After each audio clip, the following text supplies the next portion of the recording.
Hello everyone, and welcome back to Haunting Whispers. I'm aware that many of you use these videos to fall asleep, so before you drift off, I thought it would be a fun idea if each of you could leave a comment letting me know which part of the world you're listening from. Also, give a like and subscribe to the channel if you're enjoying the episodes. Okay, let's get comfortable, relax, and begin. I'll never forget our last night in Gokarna. The sun dipped low on the horizon, casting a golden hue across Gokarna. Laughter echoed off the warm sand as my friends and I unpacked our bags at a secluded cabin surrounded by dense forest. This trip was a much-anticipated celebration of our college days ending, and excitement buzzed in the air. "Let's take the scooters and explore the beaches," Tara suggested, her dark hair dancing in the wind. I could see the eagerness in everyone's eyes, and we all agreed, ready for adventure. We rented 4 scooters, their metallic frames gleaming under the late afternoon sun. As we sped down the narrow roads, the salty breeze whipped against my face, filling me with exhilaration. We roamed from one pristine beach to another, each spot more beautiful than the last. Our first stop was on beach, its crescent shape welcoming us with gentle waves lapping at the shore. The golden sands were dotted with colorful beach shacks, and the vibrant flags fluttered in the breeze. We settled onto the warm sand, soaking up the sun, laughter mingling with the rhythmic crash of waves.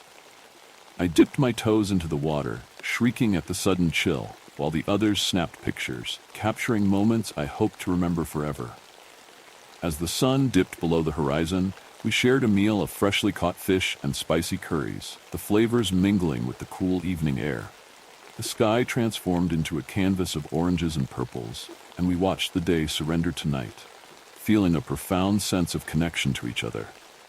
On the second day, we ventured to Cuddle Beach, a hidden gem accessible only by a narrow path winding through rocky outcrops. The beach was quieter, the sound of surf more intimate. We lounged on the sand, laughter ringing out as we played frisbee, our voices blending with the calls of distant seagulls. The water shimmered like sapphires, inviting us for a swim, and we splashed around until the sun began to set. As twilight deepened, we made our way to the rocky cliffs overlooking Paradise Beach, a secluded spot that felt like our own little world. The cliffs offered breathtaking views of the turquoise waters crashing against the rocks below, the foam creating a white lace along the shore.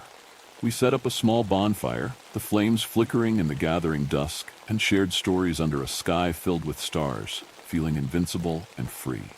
Yet as the third day approached, an uneasy feeling began to creep in.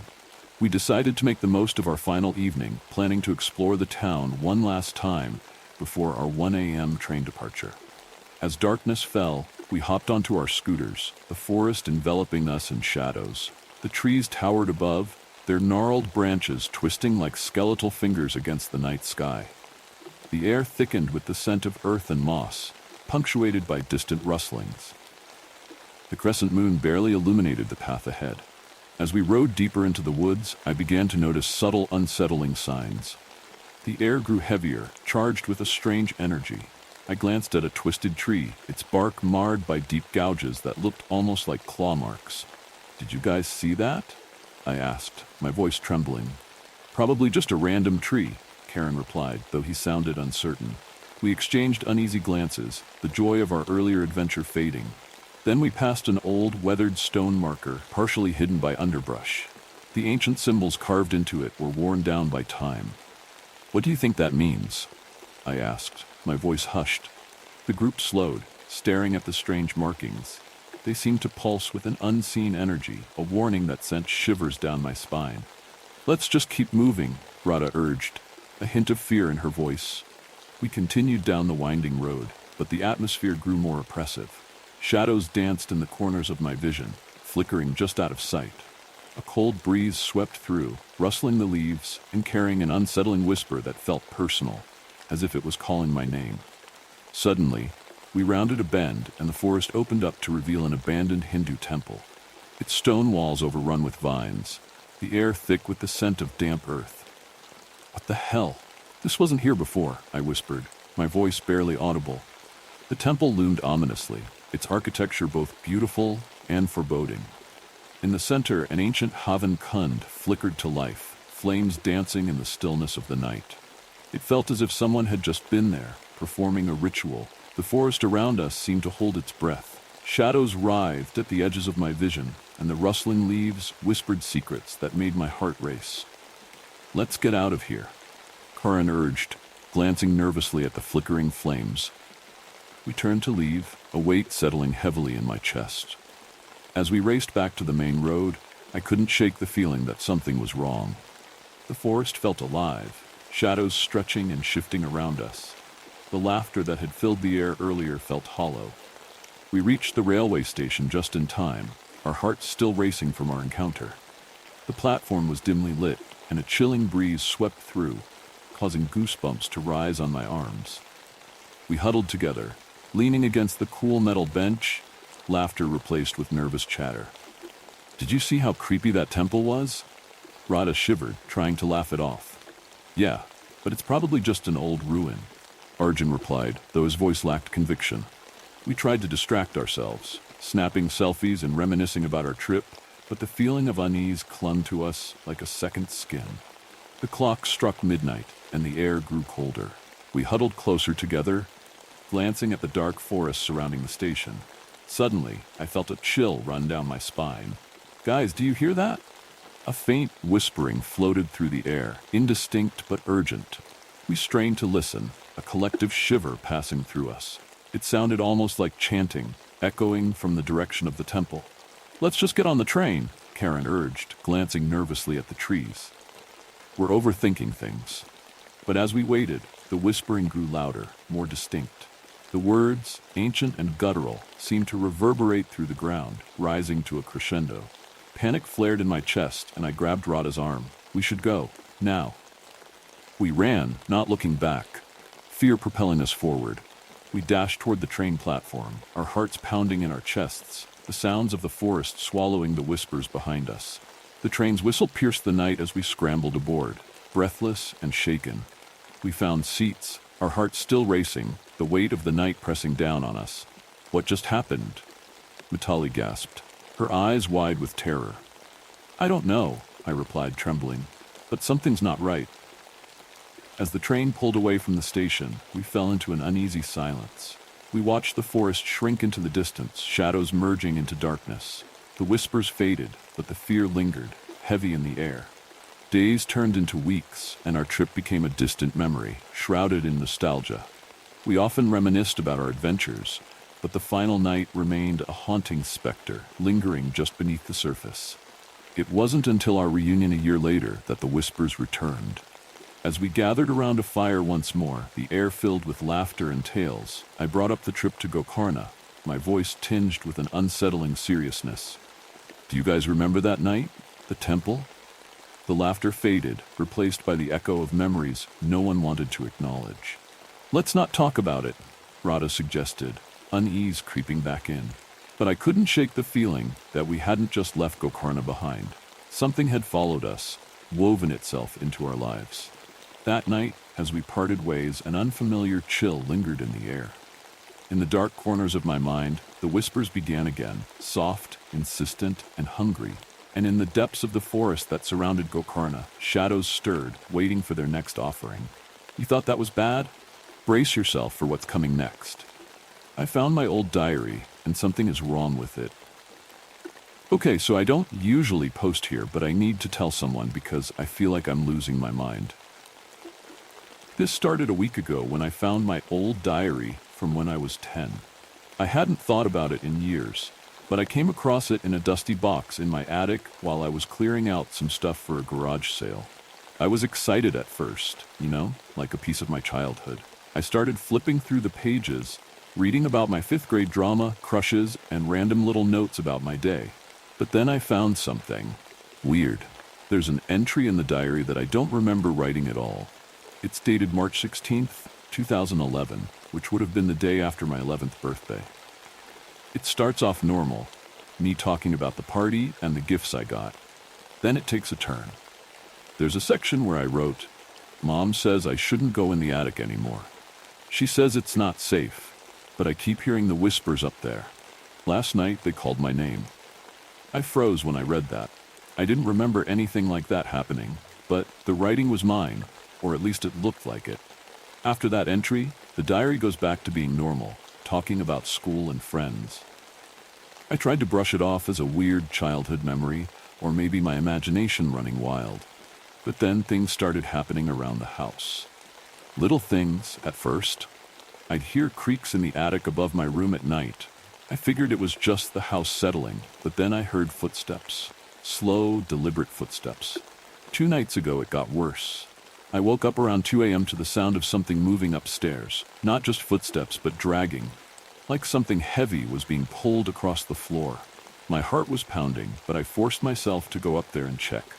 When I opened the attic door, the dragging stopped, but the air felt thick, like someone was watching me. Yesterday I decided to read more of the diary, and I found another entry that I definitely don't remember writing. It said, "He's in the attic again. He wants me to come back. He says he's lonely, but I don't want to go up there anymore. Mom says it's dangerous, but he keeps calling my name. He knows I'm scared." Here's the thing. My mom never said anything about the attic being dangerous. In fact, we rarely used it when I was a kid. So where did this come from? And who the hell is he? Last night I woke up to whispers. Not creaks or footsteps this time. Actual whispers. I swear to God, I heard my name, just like in the diary. But when I went to check, the attic was empty. I don't know what to do. I'm starting to feel like I'm losing it. I thought about burning the diary, but something is stopping me. I keep thinking maybe I'll find answers if I keep reading, but I'm also terrified of what I might find. Has anyone else experienced something like this? Could this be some sort of childhood trauma resurfacing? Or is it possible for an old diary to somehow change? I need advice.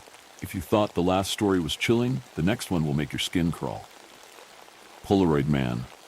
I didn't understand the object Freddy shook in my face or why he was so excited. Halloween night in '87 wasn't as illuminated as today. "It's a picture," he yelled, and spat into my face. "Look! Look!" I put my pillowcase down and held his wrist gently to see the fuss. A Polaroid picture with Freddy in his sad pirate costume. When I looked more closely, however, I saw the singed boy beneath. Polaroid Freddy looked burnt to a crisp, his skin gone, the eyes melted away. Freddy snapped the picture from my fingers. "Isn't it cool?" He studied it again. "Like a magic trick. Best Halloween ever. Right? It's cool, right?" He continued to bully me for validation as 10-year-old boys do, until I relented. "It's cool, Freddy. Where did you get it? You know Mr. Malcolm's house? Super green lawn guy? Tells dirty jokes to us at the bus stop? The weirdo pervert? That guy?" Freddy nodded enthusiastically, missing my intended sarcasm. Everyone usually avoided Mr. Malcolm's house on Halloween and every other day. The man constantly invited kids inside for candy and conversation. I don't know if anyone accepted that offer. I hope not. "Yeah," Freddy confirmed. "But there's a young guy on the porch. Probably his nephew or something. He's got on a mega spooky demon mask. And he's got a camera. And he takes your picture and it prints out all freaky like mine. And..." "Whoa, Freddy," I said. He was getting overexcited. Freddy had something wrong with him. A weak heart maybe, though I can't recall exactly what we were told, other than he could die should he get too worked up. Our teachers told us to look out for Freddy, so I did. "It's great, calm down." I started breathing with him and held his hand. He smiled. "Thanks, man, wanna see?" I smiled back. Yup. The photo had creeped me out, but also fascinated me. I didn't want to be the only kid who missed out on something cool. Judging by the line extending down the walkway, bending at a right angle onto the sidewalk, it seemed I might. There had to be 50 kids waiting for their photo. Polaroid pictures aren't fast. They don't present an image until at least 10 minutes have gone by. The guy on the porch wore a thin mask with horns that really seemed to grow from his forehead. A mouthpiece displayed jagged teeth. He carefully placed the undeveloped photo on a shoe rack at his side. You don't shake Polaroid pictures. You wait. And so we waited. He could have simply given the white rectangles to the eager kids before the image showed, but he didn't. Instead, after taking a trick-or-treater's photo, he sat cross-legged on Mr. Malcolm's concrete slab of a porch and stared at the child. Some kids tried to talk with him. He didn't answer. Others waited in silence, bearing the stranger's gaze with admirable defiance. One little boy began to cry. His parents ushered him away before he could collect his photo. I remember thinking how fortunate I was that my parents let me trick-or-treat on my own. I would get my photo. I would endure the awkwardness of the adult gaze. Time ticked on. It was late. Some kids gave up and left the line to my delight. Freddie yawned and said he had to go. I thanked him for telling me about the Polaroid man. I probably wouldn't have come down Ferry Street otherwise. Mr. Malcolm creeped me out too much. Luckily, a few other school friends were revealed by the departures. May DeFranco and Vicky Rand. They'd already gotten their photos, but hung around because May's little sister wanted one too. "Can I see?" I asked, pointing at the photos. They were grotesque, and I could hardly bear it. May's body appeared popped open, entrails spilling from her guts and onto splintered remnants of bone and muscle. Only the pink princess dress she wore as her costume identified her as the corpse in the photo. Vicky's was far worse. Her dead body had been tied at the wrists and ankles. Her pale face appeared stunned at the mutilation of her body. The top half had been pulled apart from the bottom, and there were more tortured dead around her in a dark field. "Cool, right?" Vicky said. "It's like Freddy Krueger or something." "You've never seen Freddy Krueger," May said. "I hadn't seen A Nightmare on Elm Street either. I never have." At the time, I assumed the contents of the photo were typical horror movie stuff. I wasn't ready for it, but I wouldn't let my discomfort show.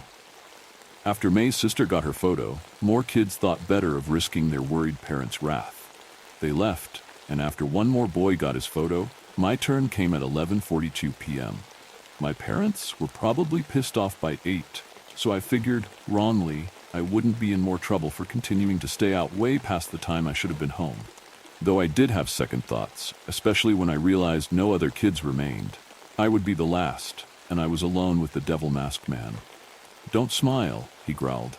I adjusted my face quickly to obey. He snapped the picture and sat on the stoop. We waited. The last leaves on the trees hissed a warning in the wind. Their dead brethren skittered away down Ferry Street. I could hardly breathe as he stared. There were no visible eyes in the sockets of his mask, only oily voids, an unfortunate trick of the dim porch bulb. It had to be. The feeling in my stomach called for a quick escape. "I think I need to go," I told him. His hand gripped my wrist hard. I squirmed. "It's okay. I can pick it up tomorrow." He did not let go. His face, that mask, got close to mine. He was perfectly quiet. No inhalation or exhale as he forced me to stay put. "Please," I begged, "I want to go home." In the half-inch space between our noses, he slid the developing Polaroid. This close, I could barely see anything. Then the devil's mask appeared in the photo. Then I, or what would become of me, materialized. The Polaroid featured us together, his hands around my neck, my face empty of life. I yelped and pulled away. He let go, and I fell onto the walkway. He stood up and tossed the photo with precision. It landed beside me on the grass. Further details of the horror were revealed. A swath of blood matted my hair and soaked the front of my costume like a gory bib. The man in the devil mask had done more than strangle me according to the image. I backed away, a reverse crab walk of cumbersome doom. He hadn't moved because he could catch me anytime he liked. His first step knocked his camera off the stoop. It clattered, and a piece shot away from the impact. He didn't seem to care. "Please," I pleaded with him. I don't remember the specifics of how I got up and ran down the middle of Ferry Street. I only recall the chase was brief because I made a mistake and got cornered in the variety store parking lot. The store, Brothers Variety, had been closed for hours. There'd be no help there. The streets were empty. Most people were asleep. How I knew this or thought about it in such a terrible moment came down to dumb luck. I backed into a pile of leaves bunched up with fake spider webs that had blown off someone's house. Stuck, I raised my arms defensively and caught the time on my digital watch, the wrong side of midnight by 12 minutes. His fingers caressed the sides of my neck. I closed my eyes and started trembling uncontrollably. Pain would be next. Great pain, the photo promised, and death. No. I tried to shout, but it came out like a squeak. "Halloween is over, it's done, you can't." I don't know what I was saying or why. But the fingers retreated, and he took noiseless steps backwards over the cracked tarmac. When he reached the sidewalk, he spoke. See you next year then." As if it had been a prank all along, he walked away casually. It took far too long for me to go the opposite way. Eventually, I managed a slow jog, working through the blocks to home, where my mom waited in the front window, worried and angry. Punishment was left up to my father. When he returned from searching for me, I told him about the photo and the guy in the mask. He received the information passively before grabbing his baseball bat and calling his brothers. Together, they went to Mr. Malcolm's and discovered the busted door in the backyard. The old man had died in his chair, completely naked. My dad told me this last detail some years later. Police were called, but nothing came of whatever investigation might have followed. My parents had, and have, no faith in the Bridal Veil Lake PD. Hence the reason he called his brothers and picked up his bat that night. Evidence of the devil-masked man existed, of course. Many kids had their photos taken. No police or adults asked about it, as far as I know. Mine had been left on Mr. Malcolm's lawn. But Freddie, May, and Vicky said they still had theirs at home. Freddie's, however, likely burned up in the fire the following Christmas. His dad made the mistake of using a space heater in the garage.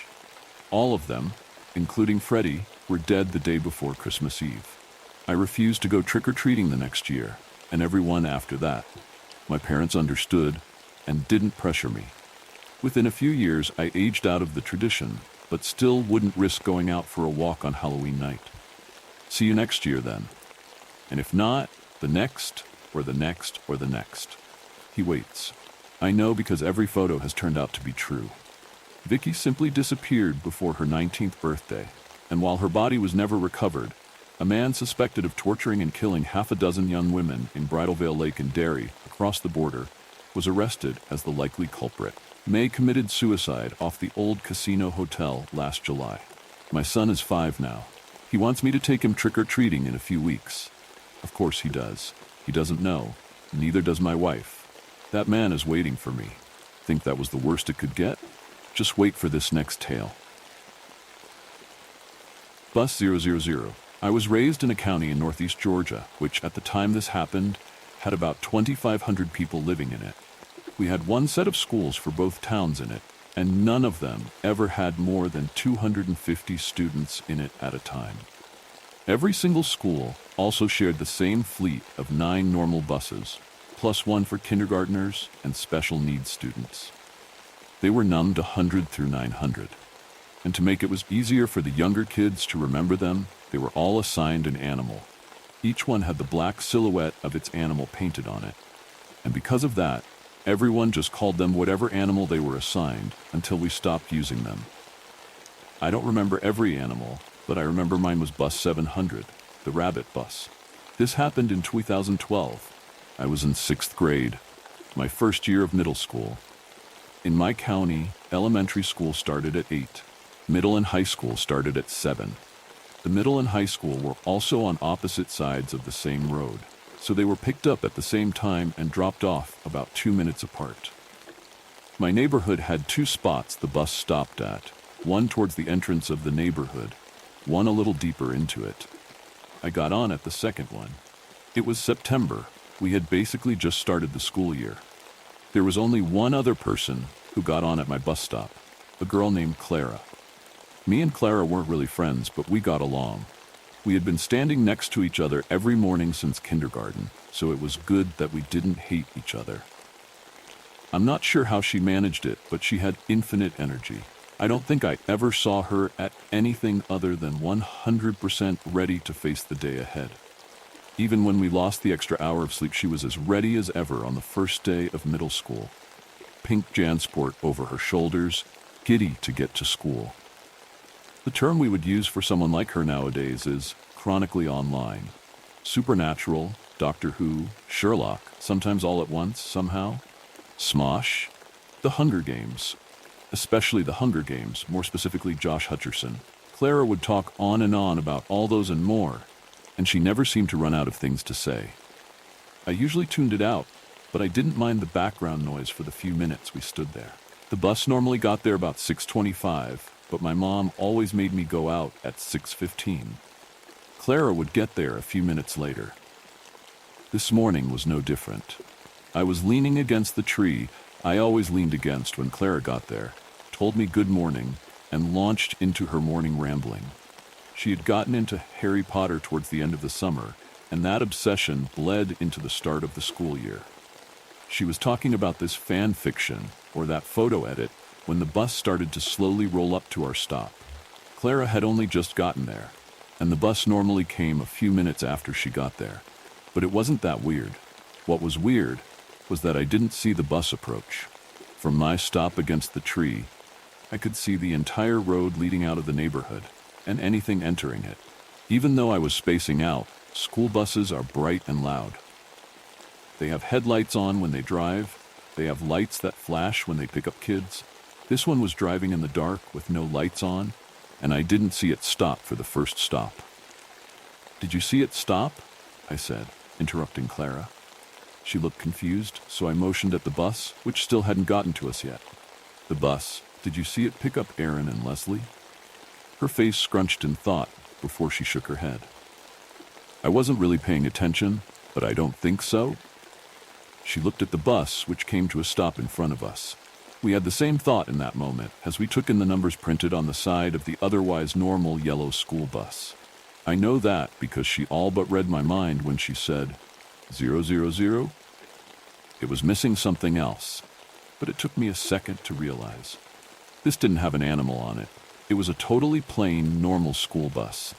Suspiciously normal, and the realization set me on edge. Sometimes, when our driver couldn't do it, another driver would drive the route for them, but it was always in their bus with their own animal. I was about to say something to Clara when the door opened. It opened fast and with a weighty thud. We could see up the steps leading into the bus, but nothing past that. It was a complete blackness. No light entered, nothing escaped. I took a step back and looked at the windows, and like I was expecting, I couldn't see anything inside. Clara looked at me and took a step back as well. "Hello?" she called out. "Are you here to get us?" We waited for a response. We didn't get one. "Hello?" Clara asked again. "I don't think anyone is gonna..." The horn on the bus blared, cutting me off, almost sending me flying out of my vans with how much I jumped. "Hello?" Clara called out. She was starting to get mad. "Are you here to get us, or..." The horn blared again, making us jump again, though not nearly as high. I walked over to Clara, leaning in to whisper to her. "We should go," I said, glancing at the bus. "What if this is some creep or something?" I could tell she wanted to agree, but what if the actual bus comes? I frowned, but she wasn't wrong. The bus could be here any minute now, and if it got here when this bus was here, we could run to it to safety. The horn blared again, then again, then again. Then it didn't stop. Whatever was at the wheel was holding down the horn, letting it fill the quiet morning with harsh noise. Why wasn't anyone waking up? No lights had turned on, no doors opened in anger as a bus driver sounded their horn nonstop. Me and Clara started to move backwards, trying to get away from it. I looked over my shoulder. My house was up a hill, and I was never a fast runner. If whoever was in there was faster than I was, I wouldn't be able to escape. I was just about to turn, ready to drop my bag and make a break for it, when the horn stopped. The silence was as sudden and jarring as the horn had been. For a moment, me and Clara stood there in the quiet, unsure if we should keep moving away, not daring to break line of sight with the bus in case it did anything that would make the decision for us. Then the door shut. I heard the brakes release. Then it drove away, down to where the cul-de-sac was, past a line of trees that obscured it as it went away. Clara and I ran towards the tree line, turning to see it turn around. But it wasn't there. A few seconds later, Bus 700 pulled up. We saw its headlights cast shadows in front of us. We could see inside it. We must have looked as terrified as we felt, because when we got on, the bus driver, Mr. Levy, said, "You girls all right?" We looked at each other. I took a step forward. "There was another bus that came in before you. It was dark inside it, and it wouldn't stop blaring its horn, and... Whoa. He waved a hand. "Calm down, take a seat. Tell me what happened." We sat in the front row and told him everything that happened as he drove the rest of the route. When we were done, he had a conversation over his radio, and when we got to school, we were brought to the principal's office to tell the story again to him and a police officer. Then we were sent back to class. We told all our friends right away. And for a week, the talk of the school was Bus 000. Some people thought we were crazy. Some people thought we were making it up. Some people thought we were lucky to be alive. None of them had said they had seen the bus. We were expecting to hear about it on the news one day. Some local pervert being busted for using an old school bus to take kids. But that never happened. There was never any kind of follow-up from the police or the principal or even the bus driver. Even on when my mom called to ask, she never heard anything back. When the investigation never had any follow-up, people started talking about other things. Eventually, I stopped thinking about it all the time and only thought about it some of the time. Clara went back to talking about how cute Peta was, and all seemed normal. Until a few weeks later, when I got to go to school late because I had a doctor's appointment. The next morning, when I was waiting for the bus, for the first time ever, Clara didn't show up. When roll call was called for our home period as she didn't answer, there was a murmur in the room, which the teacher quickly snuffed out. No one ever saw Clara again. From what I remember, no one ever tried to find her. Not her parents, not the police, anybody. People talked about her. There were theories. Her family suddenly moved. They were all killed. Only she was killed. She was kidnapped. After a while, that was what everyone settled on. Someone had come by, taken Clara, and she'd never be seen again. A tragic cautionary tale for years to come. I knew what happened, though. Or at least I think I do. When I wasn't there, Bus Aerono came back. And this time, they weren't going to wait for Clara to get on the bus. If you thought that was the end of the horror, you couldn't be more wrong. I found a journal in a barn loft. What's inside has me scared for my life. I don't know where else to post this. I've been thinking about what to do for weeks now, and I can't seem to shake this eerie feeling I'm being watched.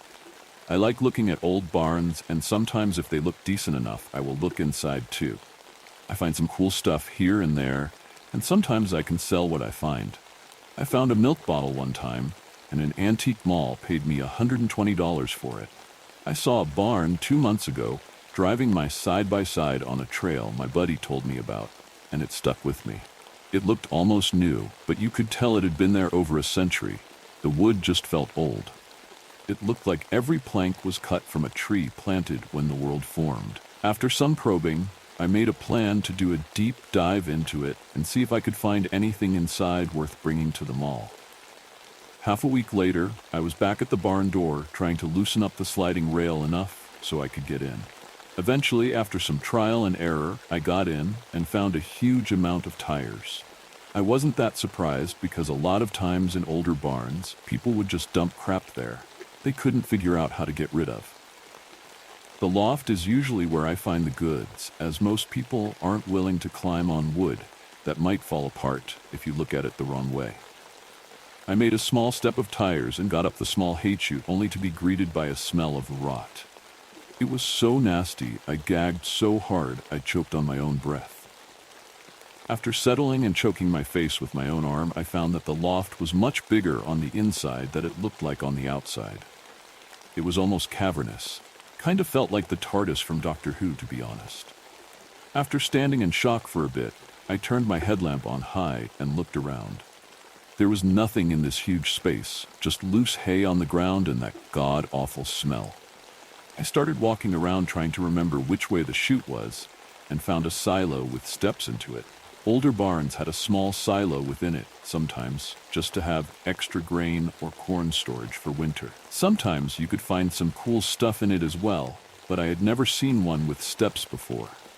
After thinking about it, I decided to abandon any thought of going and climbing those steps, so I continued onwards. After walking for at least 10 minutes, I noticed that the smell never left this place, but I was getting used to it by now. I also found that, as big as this barn was, there was nothing here at all, nor had it looked like there was anything other than hay up here. I walked back, and even though I knew it was stupid, I did not want to leave without at least looking in the silo. The first step creaked so loud I jumped off it immediately. I had never been one to be afraid of specters and such, but this place had already spooked me by its nature, so I was reacting a little more than normal. After regaining my composure, I climbed the steps one by one, cussing myself silently on every step, and suddenly got to the top of the silo. I inched my way to look down into it and saw a set of steps that winded to the bottom, a rocking chair with a lantern sitting next to it within. Of course, I had to get down there and look at it. By no means could I let such an odd thing go. I once again cussed myself at every step down, praying my battery was still good enough on my headlamp to get back out, and just as quickly as I reached the top, I reached the bottom. The smell of rot at the bottom of the silo reached a pinnacle here. It was permanently ingrained into my nose at that point, but here, it made my eyes water and my nose drip. I quickly looked around and found the chair to be almost dust-free, but the lantern was thick with it. I grabbed the lantern handle happily, but upon moving it, I found it was sitting on top of a small box cut into the floor perfectly. I hooked the lantern handle to my side and opened the box to find an older-looking fountain pen and a leather-bound journal. I shoved the journal in my bag and put the pen in my pocket. No later than the pen was put into my pocket did I hear a small noise. Now all of my nightmares could not have come true so quickly, and I shut off my light and listened intently to hear the noise be made again. Sitting still at the bottom of that rotten silo was horrible. Sitting in the dark made it awful. Hearing the noise again right next to me was worse. I knew I had to leave right then and there, so without turning my light back on, I started a mad dash up the stairs. I was making so much noise I couldn't tell if my mind was making up a crawl, making chase behind me or not, but I was not about to find out. The steps seemed to be much longer to climb in the dark, but eventually I made it to the top and jumped off the silo, only to fall directly into the hay chute and on top of my step stool of tires. Now the hay chute had been at least a 6-minute walk from the silo, but I wasn't questioning that at the time. I turned on my light and ran to the barn door and out to my side-by-side. I booked it out of there and made it back to my truck and trailer without even thinking. I loaded up my side-by-side and without much celebration threw my stuff in the bed and sped back home. After pulling into my driveway, I said a small prayer and maybe cried a hair. I got unloaded and began to look at my loot. The pen was empty, but that wasn't a surprise since it looked like it was from the 20s. The journal was filled with notes, but I couldn't understand anything written in them as it had really bad handwriting in another language. I recognized the language as Pennsylvania Dutch, so I tried an online translator, and it gave me this out of a passage I could decipher. I grew up in a place that had no name and no station. The mail was delivered weekly, and Pa had to ride to go get the mail. Mama had fresh baked goods on the table every day, and my dog liked to lie in the sun. I liked to lie with him sometimes. I went to school until the 6th grade. That's all you need to know, is what Pa said when I came home on my last day. I didn't understand it, but today it makes clear sense. He wanted to keep me away from society and its understanding of good works so I could make my own conclusions.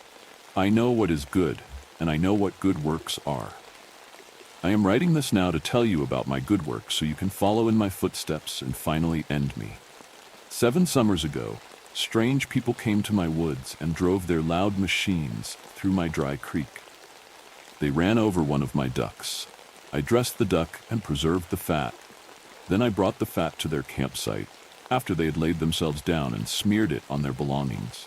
I poured gasoline into an opening near their tent and lit it with a smoldering log. As they came out, I watched them run in circles, trying to put out their tent. They screamed at each other, trying to fix the problem. The first one was easy. She was small and ran away as soon as they left the tent. I caught her and let her bleed. I caught the second one as he was rubbing fat off a flask. I ended him quickly because he was stronger. They realized something was wrong when the second one fell, so I came in and asked what the problem was. They screamed at me and started running. I caught one after a short chase when she slipped in the woods. The next one tried to get into a machine, but couldn't get the key in. I had jammed fat into the keyhole and over the wheel. We had a short conversation after I had disabled him. He asked me why I had done it, and I told him to ask himself the same question. All of them were dealt with and brought to the pig when I had time and when it was hungry. I buried the sight and took the machine deep into the woods and set it ablaze. When I got home that morning, Mama still had a warm pie on the table, and I ate some with ice cream. I knew I deserved it after a good work like mine. I've taken some liberties trying to make it understandable, and I'm still working on the rest, but there are hundreds of pages with terrible penmanship, but so far, they all seem to talk about this guy's good works. I keep seeming to run into Amish around town now who I think are looking at me. I am almost for sure I heard a horse and buggy go down my road 2 nights ago, and I feel like I hear animal calls at night that sound off. I'm scared, and I don't know what to do. I'm thinking of just leaving town for a bit and giving the journal and pen to the next Amish person I see, but I don't know how that would go. I'm just confused and upset about this. A few things that are making me think something is definitely off is how warm that lamp was when I put it in the bed of my truck, and how my house is starting to look bigger and smell a bit worse every day. Any advice is appreciated greatly. That was just the beginning. What comes next is even more horrifying. There are things in the woods we were never meant to find. I have seen them. Part 2. For Part 1, watch our previous video. I took the day to gather my thoughts and calm myself. I'm ready to tell the rest of the story, though I warn you, what came before was child's play in comparison with what comes next. Read on at your own risk. So, picking up right where I left off, I aimed my flashlight opposite from the way Jack had left, shining its light through a row of trees, and gasped. I saw a pair of legs poking out from behind one of the trunks. By the style of pants, I knew at once that it was Jack. My heart hammering in my throat, I ran over. I rounded the tree trunk, and relief washed over me as I found him alive and seemingly unhurt. "Jack!" I cried as I lowered myself next to him. He didn't respond. Though I could clearly see the rise and fall of his chest, his eyes stared listlessly up at nothing in particular. His arms were folded over his chest, hands resting right at his center. In his hands was a bundle of sticks. "Jack?" Tina cried. "Are you all right?" "What's wrong with him?" whispered Marcus. Not only did he not reply, he didn't even move. His eyes didn't shift. Nothing. "This must be part of the prank," Tina muttered. I scowled at her. "Weren't you worried just now?" I trailed off as I recognized the confusion in her eyes. She wasn't thinking clearly. Hell, none of us were at that point. "We got to get out of here," Marcus said. Tina replied, "But the project?" "Look," I said, "we'll come back for the equipment and maybe we'll continue with the work, but right now we need to find Jack some help." I shook my head, grimaced. "He's not okay." "How do we get him back to the truck?" Marcus asked. Jack was a big guy, well over 6 feet tall. There was no way we'd be able to lift him all the way. "Let's get him up and see if he'll walk between the two of us." Marcus nodded and we got to it. The bundle of sticks spilled onto the forest floor as we yanked him upright. Jack was limp as we raised him up, and even once we had him between us, his legs just dragged if we started to walk. "Jack, enough already," Tina said. Her tone was desperate, not annoyed. "Joke's over." "Damn it," I cursed. "All right, Marcus, we'll take one arm each and drag him. There's not much else we can do. Tina, you guide us. Take Jack's flashlight, the brightest one, and look for his markings. We need to get to the truck." She did as I asked, though she didn't say anything. She even set down the camera she had been so diligently filming with through the night, leaving it there by the tree. We set off. Marcus and I groaned as we pulled Jack, his legs leaving grooves in the mulch. We were facing away from Tina, so we had to manage in the dark, and that darkness felt like it was grabbing at us, seeping into us. It's hard to put into words, but it was an awful feeling. The ghostly sighing of the wind seemed louder now than it had been for most of the night. I wondered what time it was, probably 1 or 2 a.m. A few hours from dawn. The next moment was the first of the expedition that truly damaged my mind. Marcus saw it first. He yelled in terror. I looked across to him and saw a skinny, pale figure with limbs too long to be natural and flesh too ropey to be human. It was standing just close enough and with just enough faint light glancing off its skin that I was sure I was seeing true. The creature's drooped, twisted mouth parted to let out an agonized sigh as it lifted a lanky arm toward Marcus and I. I joined Marcus in screaming. We both tugged hard on Jack's arms and practically sprinted toward the glow of Tina's light. What happened? She gasped, spinning to shine the light right into our eyes. There's something. Marcus shrieked. Run! Was it the Woodwick walker we had just seen? I wasn't sure, but the fact that we had both looked right at it and seemed fine told me that it probably wasn't. As we scurried through the woods, I kept glancing into the dark, fully expecting to see that horrid thing ambling after us. What happened instead was an abrupt ceasing of the wind and natural din of the woods. The way the sighing breeze and shifting branches ceased to make any noise at all caused the three of us to freeze in place. Again, I felt ice in my bloodstream. Marcus and I exchanged terrified glances. Then we heard it. Creaking wood. My heart raced. As the creaking grew louder, only one thought rang clear in my mind. I opened my mouth and whispered sternly to my friends, "Don't look at him." Marcus clenched his eyes shut. I looked down at Jack. He was still staring idly up at the sky. I clapped my hands over his eyes, then shut my own and held my breath. The whispering that was hidden in the creaking reached my ears, same as it had earlier that night. I strained to make sense of the whispers, but I couldn't, even though it felt like I should have been able to make out the words. When Tina spoke, my stomach sank. "Oh, fuck this," she hollered. "I'm not playing this stupid game anymore." "Tina, quiet," I whispered as softly as I could manage. She laughed. "Look at you two, with your eyes clenched shut. You're grown men, both of you. Give me a break. There's nothing." She paused. "There's nothing." While she didn't say anything else, her breath quickened. I heard a thud, and through the lids of my eyes saw shifting light. She had dropped the flashlight. A few soul-scathing moments passed before the creaking ceased. And when I opened my eyes, Tina was gone, though we hadn't heard her walk away. As expected. "It's over, Marcus," I quietly said. As Marcus opened his eyes, I saw his cheeks wet with tears. "We need to leave this place," he rasped.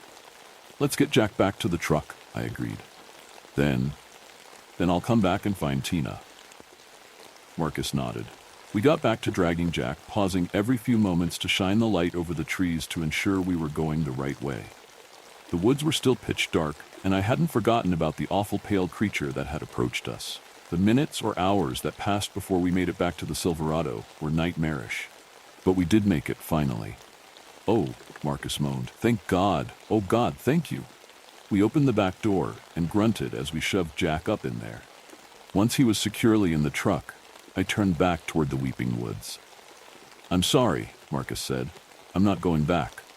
"I know," I interrupted. "Stay and watch over Jack. If he takes a turn for the worse, leave without us. Get him to a hospital. Otherwise, give me a few hours at least. I'll find Tina and get back." As I stepped back into the weeping woods, I marveled at my own courage. I suppose that, when you're faced with either taking on something terrifying or letting someone you care about die, the choice becomes easy. For me, at least, it was. But God, did I hate it. I felt like I was losing bits of myself as I stomped back into that loathsome place. At the edges of my vision, I kept seeing pale limbs and couldn't tell if they were just branches or actual monsters. But at that point, it didn't matter. I was pressing on regardless. There was no use in scaring myself further. I assumed I'd find Tina laying listlessly somewhere like Jack had been. I also remembered that we found Jack right by the place where he'd first vanished. So I just followed the grooves Jack's legs had left in the mulch, retracing our path through the woods and hoping I'd spot Tina soon. Again, minutes or hours went by. It was impossible to tell in the woods and in the dark. I marched all the way back to our camp without finding Tina. Then I turned back and tried looking again along the same path. It was on the return trip that I saw her legs protruding from behind a tree. I ran over, calling out to her. She was laying there, blank eyes staring upwards, hands folded over her chest, with a bundle of sticks clutched firmly in them. I knew it was useless, but I still tried to rouse her. "Tina? Tina, please say something. Tina, are you okay? Can you hear me?" She didn't reply, didn't move. Angrily, I snatched her hand and tossed the sticks aside. "We're getting out of here," I whispered harshly as I lowered my arms under her back and legs and lifted her. Dawn had finally come, so I just left the flashlight behind as I struggled back in the direction of the truck. The pale creatures were all around me at that point, sighing in a sort of accursed chorus, ropey limbs reaching for me. A few of the pale hands actually brushed against me, the long, bony fingers running over my jacket. I ignored them and pressed on. Better this than the walker itself, I figured. And just as the thought crossed my mind, the sighing ceased.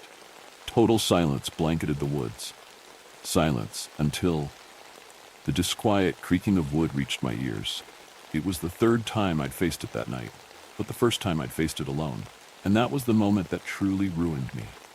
The moment that shook me so badly that it's haunted me in all of the years since. I fell onto my knees, setting Tina down and placing a palm over her blank eyes. Somehow, in that moment of sheer terror, I couldn't bring myself to fully shut my own eyes. It just felt too vulnerable, I suppose. So, as the creaking grew louder, I tilted my head down and stared at the ground between my knees. A feeling in me prodded, urging me to look up to see what it was that was approaching, to protect myself. I resisted. My eyes remained fixed on the mulch immediately below me. The whispering and the creaking was angry this time. There was a real hatred in it. I could sense it, though I still couldn't make out the words. Like the other times, I wasn't sure what direction it was approaching from. The creaking and whispering was all around. It was in my head. I held strong. I didn't look. Even when I could sense that something was right next to my head, its breath brushing the skin of my neck, I did not look. As it circled me, I saw one of its legs come into view. In the dim dawn light, I saw a limb of both wood and flesh, broken and twisted down its length. Sap and blood seeped from the places where it had bent and fractured. Again, the temptation sounded in me to look up at the thing's face. Again, I resisted. The thing started to make a new noise from deep within its gullet. It was a wet, guttural croaking. It was a sound that can't be put into words. It was something that should not have ever been heard by anyone. I kept my eyes down as the thing circled me, breathed on me, croaked at me. For seconds that felt like minutes, that felt like hours, I stayed still. Until finally, oh finally, it went away. The croaking turned to angry whispering, and the angry whispering turned to creaking as the walker left. Eventually there was no noise at all. Going entirely on instinct at that point, I gathered Tina into my arms again and set off in the direction of the truck. When we made it back to the clearing, Marcus merely gawked at me as I placed Tina in the back seat with Jack. I got into the driver's seat, twisted the ignition, and got us the hell out of there. Marcus and I didn't speak a word for the entire drive to the nearest hospital. The doctors and nurses did all sorts of tests, both in that wayside Pennsylvania hospital and at the far better ones back home. None of them could come up with anything useful. They mostly agreed that, at best, Jack and Tina were in some sort of catatonia and that they might snap out of it one day. At worst, they were in a vegetative state that was irreversible. To this day, Jack and Tina are cared for in a special care facility. To this day, they're just as they were when we found them in those woods. Eyes staring blankly, bodies limp. My poor friends likely would have been put down by now, if not for one detail that tells us they're still there, in a way. They show a slow, steady interest in sticks, branches, things like that. They don't respond to anything else, but if there's a stick laying nearby, they'll start wading towards it. And when they've gathered a satisfactory bundle of the little pieces of wood, they'll place it against their chest and continue to hold it there. As for Marcus and I, well, Marcus and I never spoke again after that. I did try to reach out to him a few times, but he ghosted me. I can't say I blame him. What we went through was life-altering. He probably just wants to stay as far away from all of that as possible. I'm not sure what he's gotten up to in the years since. Myself, I finished my degree without bothering with the honors thesis. I actually lost my passion for social sciences altogether after what I went through. I've settled for an average job with average pay in a town that's as far away from any forest as can be. I've also cut down all the shrubs around my house. I even paid my neighbors, and this was a hefty sum, mind you, to get rid of their trees and bushes. I take time every day to rake my yard and get rid of any twigs that may have found their way onto my property. Even so, in my town, far from any woods, and in my house cleansed of any twigs, oftentimes when I'm sitting indoors, just minding my business, I'll hear it. The unmistakable, horrible creaking of wood. If you thought that sent shivers down your spine, this next story will leave you breathless. My childhood home is different. This weekend is a long weekend in the United States, Columbus Day, Indigenous Peoples Day, whichever, and so I, 20F, invited some of my friends to my childhood home. I grew up in a tiny town in the rural mountains of Colorado. When I graduated high school and went off to college, my parents moved, but kept the place for family get-togethers and vacations. It was the perfect place to invite my friends. I was super excited. Not to sound lame, but this was literally the first time I'd ever had friends at the house. Growing up, I'd really struggled with being social. I had difficulty connecting, had done poorly in school, and had really just struggled. Going off to college had been such a fresh start for me, and the friends I'd made are very important to me, so it was extra critical that this weekend be the best weekend ever, cementing my place as the fun friend of the group. We arrived early Saturday morning, a group of 6 all squeezed into Lexa's minivan. We all piled out, hauled our luggage up the porch into the house, and I started unloading the groceries for the weekend. "Wow, Christy, this place is nice." Chelsea, our unofficial leader, took in the view from the living room before glancing back at us. "Hey, why didn't Ashley come?" Maggie looked up from where she was helping me. "Oh, we decided she'd stay home this time. Sometimes rural areas can be kind of weird about identical twins, so one of us wouldn't go." I winced when she said that. I hadn't even thought of that, and it was definitely going to be a mark against me, as far as being the hostess with the mostest went. Alexa finished hauling in the last of her bags and dropped it, panting, right at the entryway. "This altitude is killing me. I swear I'm in such bad shape." "Oh, cute picture, Christy." I put down the box of pancake mix to help her move her stuff. Right to the entryway was a wall of pictures. All the school photos, family portraits, etc. Alexa was pointing to one of me, dressed in a Barbie from Rapunzel's tail dress, holding a jack-o'-lantern.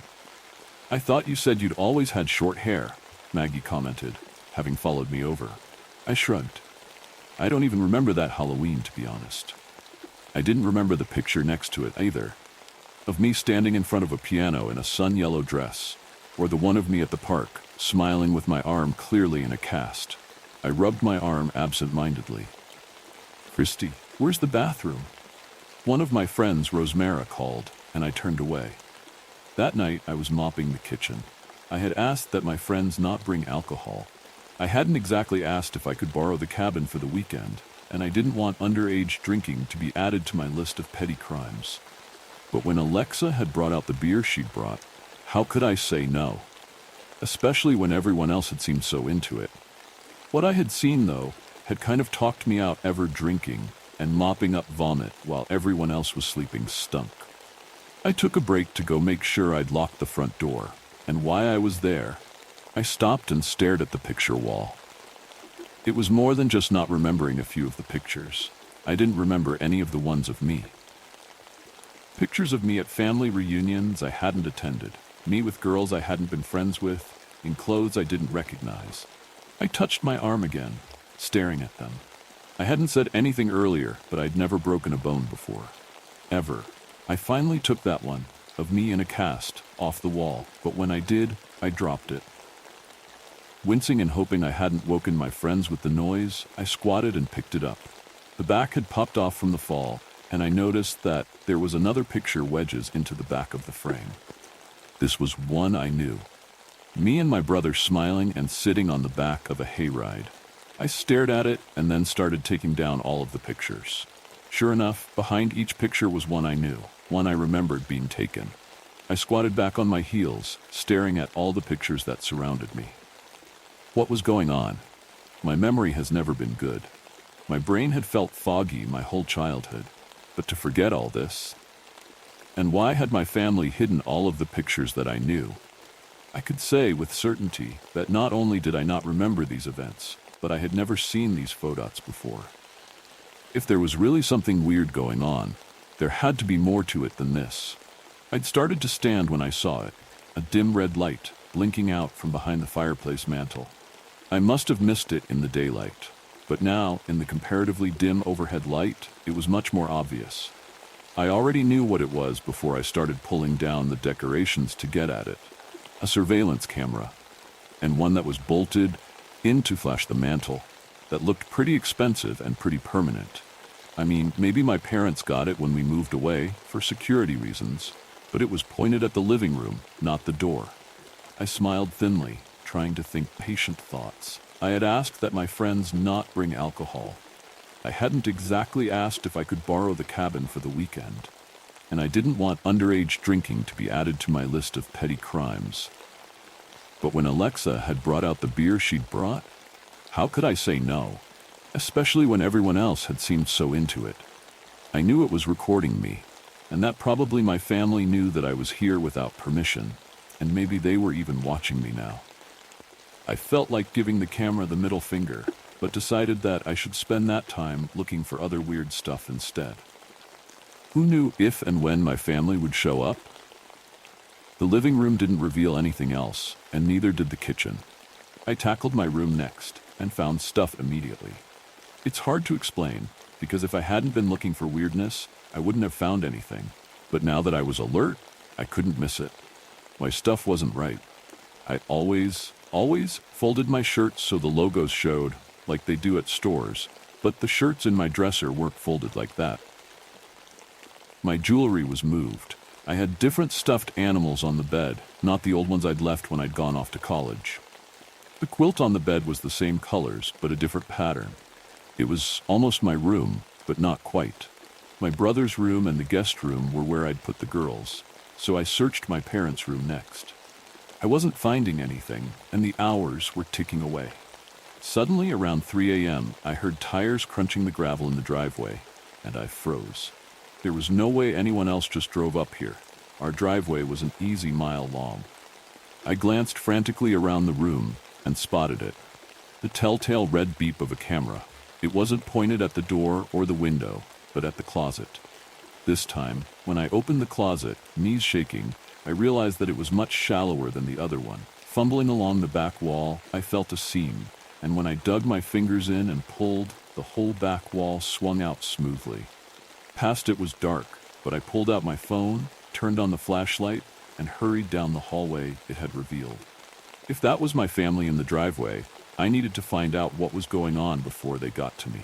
Ahead of me, in the harsh light of my phone, was a hospital bed. It sat in a small room. This had probably once been a walk-in closet before. It was surrounded by plastic bins and drawers, some with obvious medical equipment, and others full of clothes, toys, books, and other paraphernalia. I stopped to read the labels. Kristen, Fall 2008. I recognized the rainbow jacket inside. The one next to it was labeled Crystal, Winter 2008-2009. The bed was outfitted with restraints, and a respirator mask lay abandoned on the pillow. Filled with trepidation, I picked it up and tried it on. Ever since I can remember, I've had this scar on the back of my neck. My parents told me it was just a raised birthmark I could feel. But now, putting the mask on, I could feel where the snaps would have lined up with it. It wasn't a scar, it was a callus, from wearing a respirator mask. I turned and looked back at the room, at the stuff divided clearly between two girls, and I think I know why I haven't remembered most of my childhood. I don't know what to do. I could call the police, but as Maggie said, we're rural. Besides, I don't have service. I barely have enough connection to post. If anyone has advice, please help, because my family is here, and the bed I'm back up against is just my size. What you've heard so far was only a warm-up. The real terror is in the next story. My Soviet apartment in Norilsk is hiding something sinister. There's a heaviness that comes with certain places, a kind of weight that sinks into your skin that you don't notice right away but feel creeping in slowly, day by day. That's how it was with the apartment. It wasn't much, just 4 gray walls in a tired, aging building on the edge of Norilsk. People called it the most depressing city in the world, and they weren't wrong. The air here felt thick, like it was clinging to you, and it never really warmed up, even when the sun peeked through the clouds. Most days it didn't. You lived in a kind of gray, perpetual twilight, where the hours bled into each other, and you weren't sure if you were waking up or going to bed. I moved into the apartment because it was cheap. No questions asked, and the landlord didn't care about anything more than getting the rent on time. It seemed perfect at first. A small place of my own, quiet neighbors who kept to themselves. Too quiet, maybe, but I didn't mind. I had been living there for just over 2 months when I noticed I was out of cooking oil. It seemed like a small inconvenience, but the thought of braving the cold again didn't sit well with me. The store was a fair walk away, and I wasn't keen on making the trip. I remembered the babushka who lived a few doors down. I'd seen her a couple of times, a small, hunched figure with deep lines on her face, always shuffling in and out of her apartment. She never said much, but I figured it wouldn't hurt to ask. Just a little cooking oil, nothing more. I knocked on her door, hoping she'd answer quickly. The hallway felt colder than usual that day. The door opened, but only just. The chain stayed hooked, and the babushka peered through the small gap. Her eyes were pale, milky, like she hadn't slept in days. "Do you have any cooking oil?" I asked, trying to smile, but something about her face stopped me cold. She stared at me for a moment, her gaze flicking past me to the hallway, like she was checking for something. Her mouth opened slightly, then closed, and I thought she might be confused by the question. "You shouldn't trust them," she said, her voice low, almost a rasp. I blinked. "What?" She didn't elaborate. Her eyes stayed locked on mine, sharp and cold. "The neighbors? Don't trust them. Don't get close." Before I could ask her what she meant, she slammed the door shut, the chain rattling against the frame. I stood there, frozen, my question about cooking oil forgotten. The words echoed in my head. Don't trust them. I turned slowly, glancing down the empty hallway. The doors were all closed, the silence oppressive. I wasn't sure what she meant, but something about the way she said it sent a shiver down my spine. I didn't knock on her door again after that. The next few weeks passed without much incident, but something felt off. I couldn't put my finger on it, but there was a strange feeling that lingered, like the air in the building had changed. It wasn't anything I could explain, but there were small things, subtle things. The apartment, for one, had started to feel colder. The radiator clanged and hissed like always, but the heat never seemed to reach me. I noticed small cracks appearing along the walls, just thin lines at first, barely noticeable, but they spread quickly, like veins crawling across the plaster. And then there were the bugs. It started with one cockroach skittering across the kitchen floor. I thought nothing of it at first, just a nuisance, something I could deal with. But then, more appeared. They crawled from the cracks in the walls, their shiny bodies slipping out in the dead of night, as if disappearing just as quickly. I hated them. They made my skin crawl. I told myself it was just an old building, and old buildings had pests.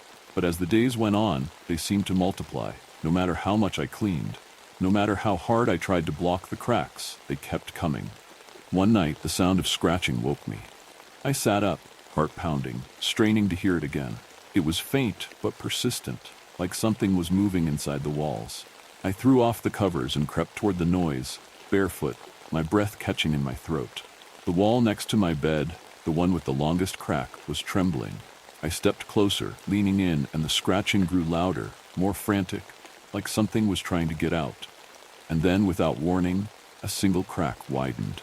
A wave of black bugs spilled out, flooding across the floor, scurrying over my feet. I stumbled back with a scream, brushing them off, my skin crawling as they scattered into the shadows. My heart raced as I grabbed my phone, ready to call someone, anyone. But as I looked around, the apartment was still. The bugs had disappeared into the cracks again, leaving no trace behind. Only the silence remained. I didn't sleep that night. The morning after, I knew I couldn't leave the cracks as they were. No one could sleep with the thought of insects slipping through those gaps. I grabbed my coat and headed out into the icy streets, determined to fix the problem. The hardware store was a short walk, but the cold bit into me harder than usual. As I browsed the aisles, I grabbed some plaster and sealant, just enough to patch up the cracks and hopefully put my mind at ease. I didn't want to deal with those bugs again. Back at the apartment, I set to work. The cracks weren't large, but they were everywhere, snaking along the walls in long, jagged lines.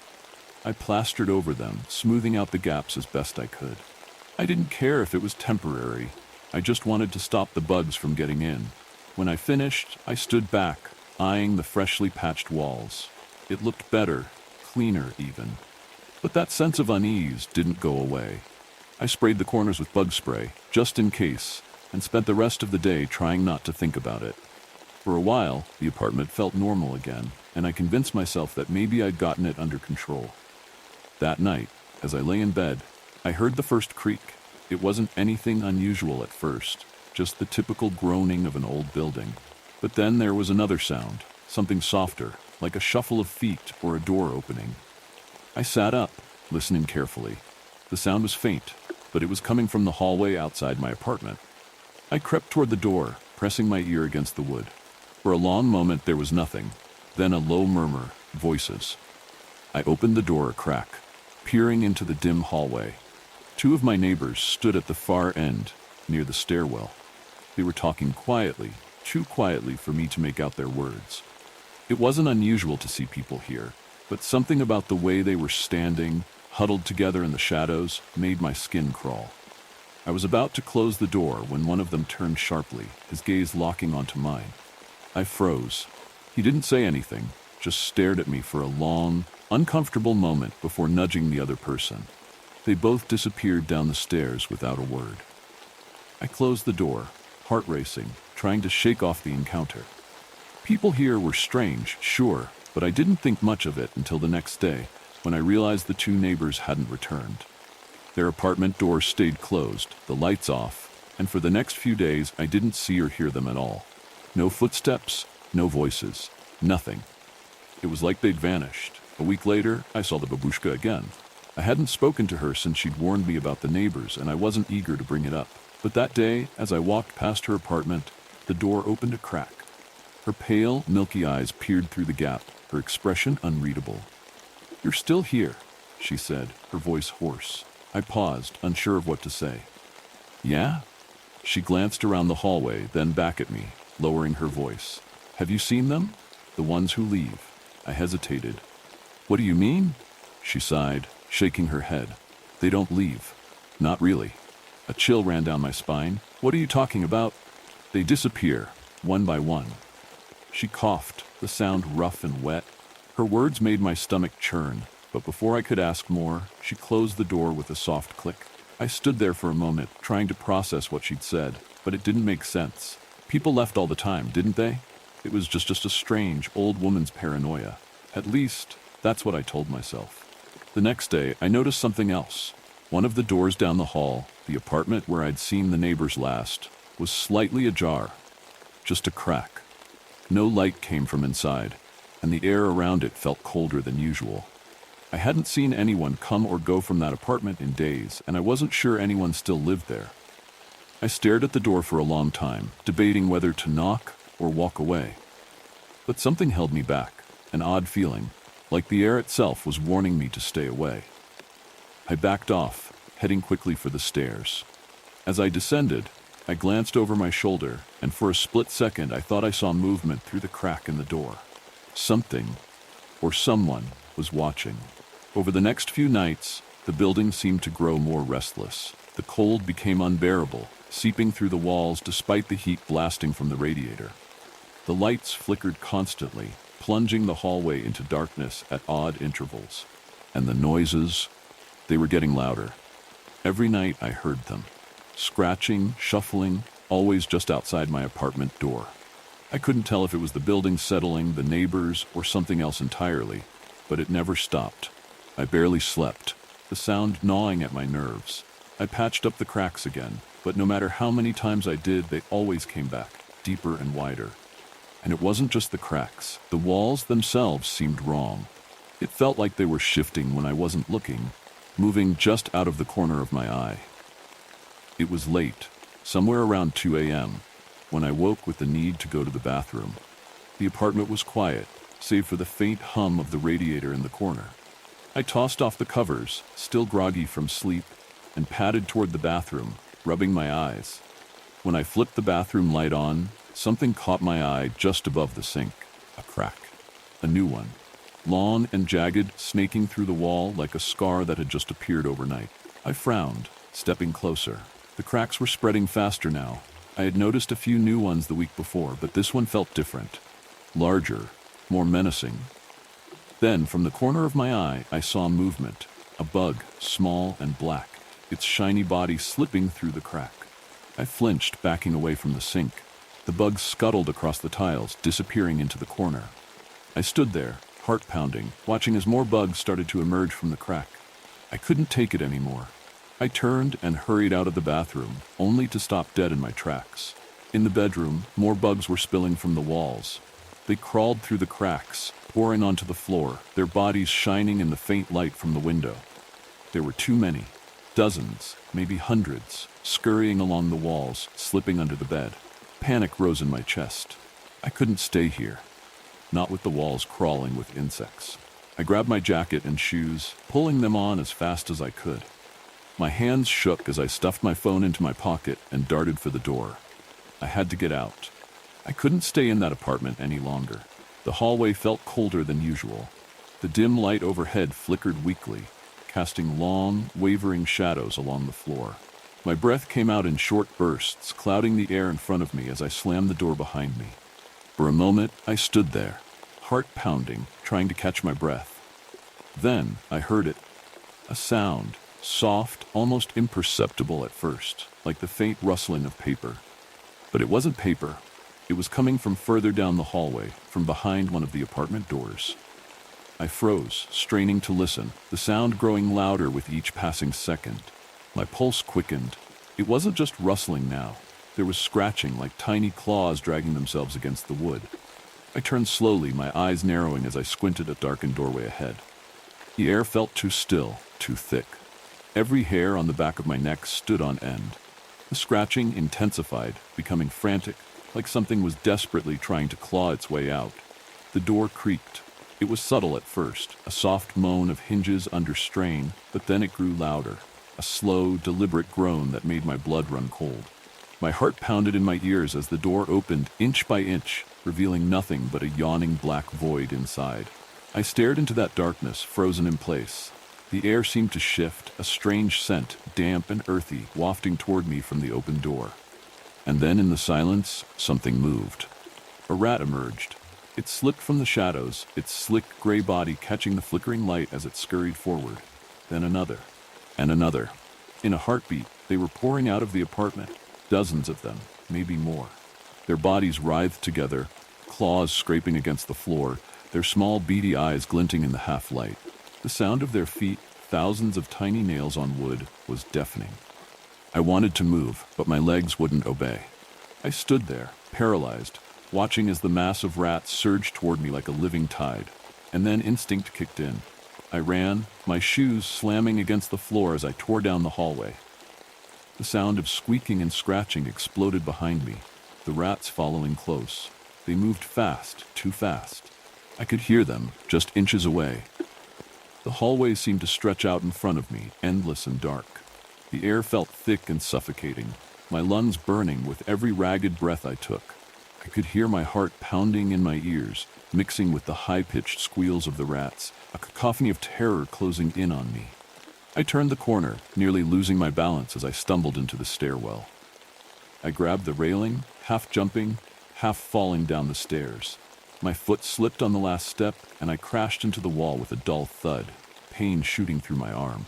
But there was no time to think. The rats were still coming. I threw myself forward, running toward the basement door. It felt impossibly far away, my legs shaking, my vision tunneling as panic flooded my system. The squealing was deafening now, the swarm of rats almost on top of me. The basement. I had to reach the basement. I lunged for the door, slamming into it with my shoulder, my fingers scrabbling at the cold metal handle. The door creaked open, and I stumbled inside, collapsing against the floor. I kicked it shut behind me, the echo of the slam reverberating through the basement as I lay there, gasping for air. I pressed my back against the door, my body trembling with adrenaline. For a moment there was nothing but the sound of my own breath, heavy and ragged, filling the stillness. But outside, on the other side of the door, I could still hear them. The scratching, the frantic scraping of tiny claws. The rats weren't done. The basement was like stepping into another world, cold, damp, and suffocatingly dark. The chill hit me immediately, sinking into my bones, and I could feel the moisture clinging to my skin. Every breath I took fogged in front of me, hanging in the air like ghostly wisps. But there was no time to think, no time to adjust. My fingers trembled as I fumbled with my phone, switching on the flashlight. The beam sputtered to life, casting a weak, flickering light through the gloom. It barely cut through the darkness, like the shadows themselves were swallowing it. The staircase ahead descended into the void, each step disappearing into the black. I had no choice. I had to move. I had to get away from the rats. The stairs groaned beneath me as I took the first step, a deep, echoing creak that reverberated through the empty space.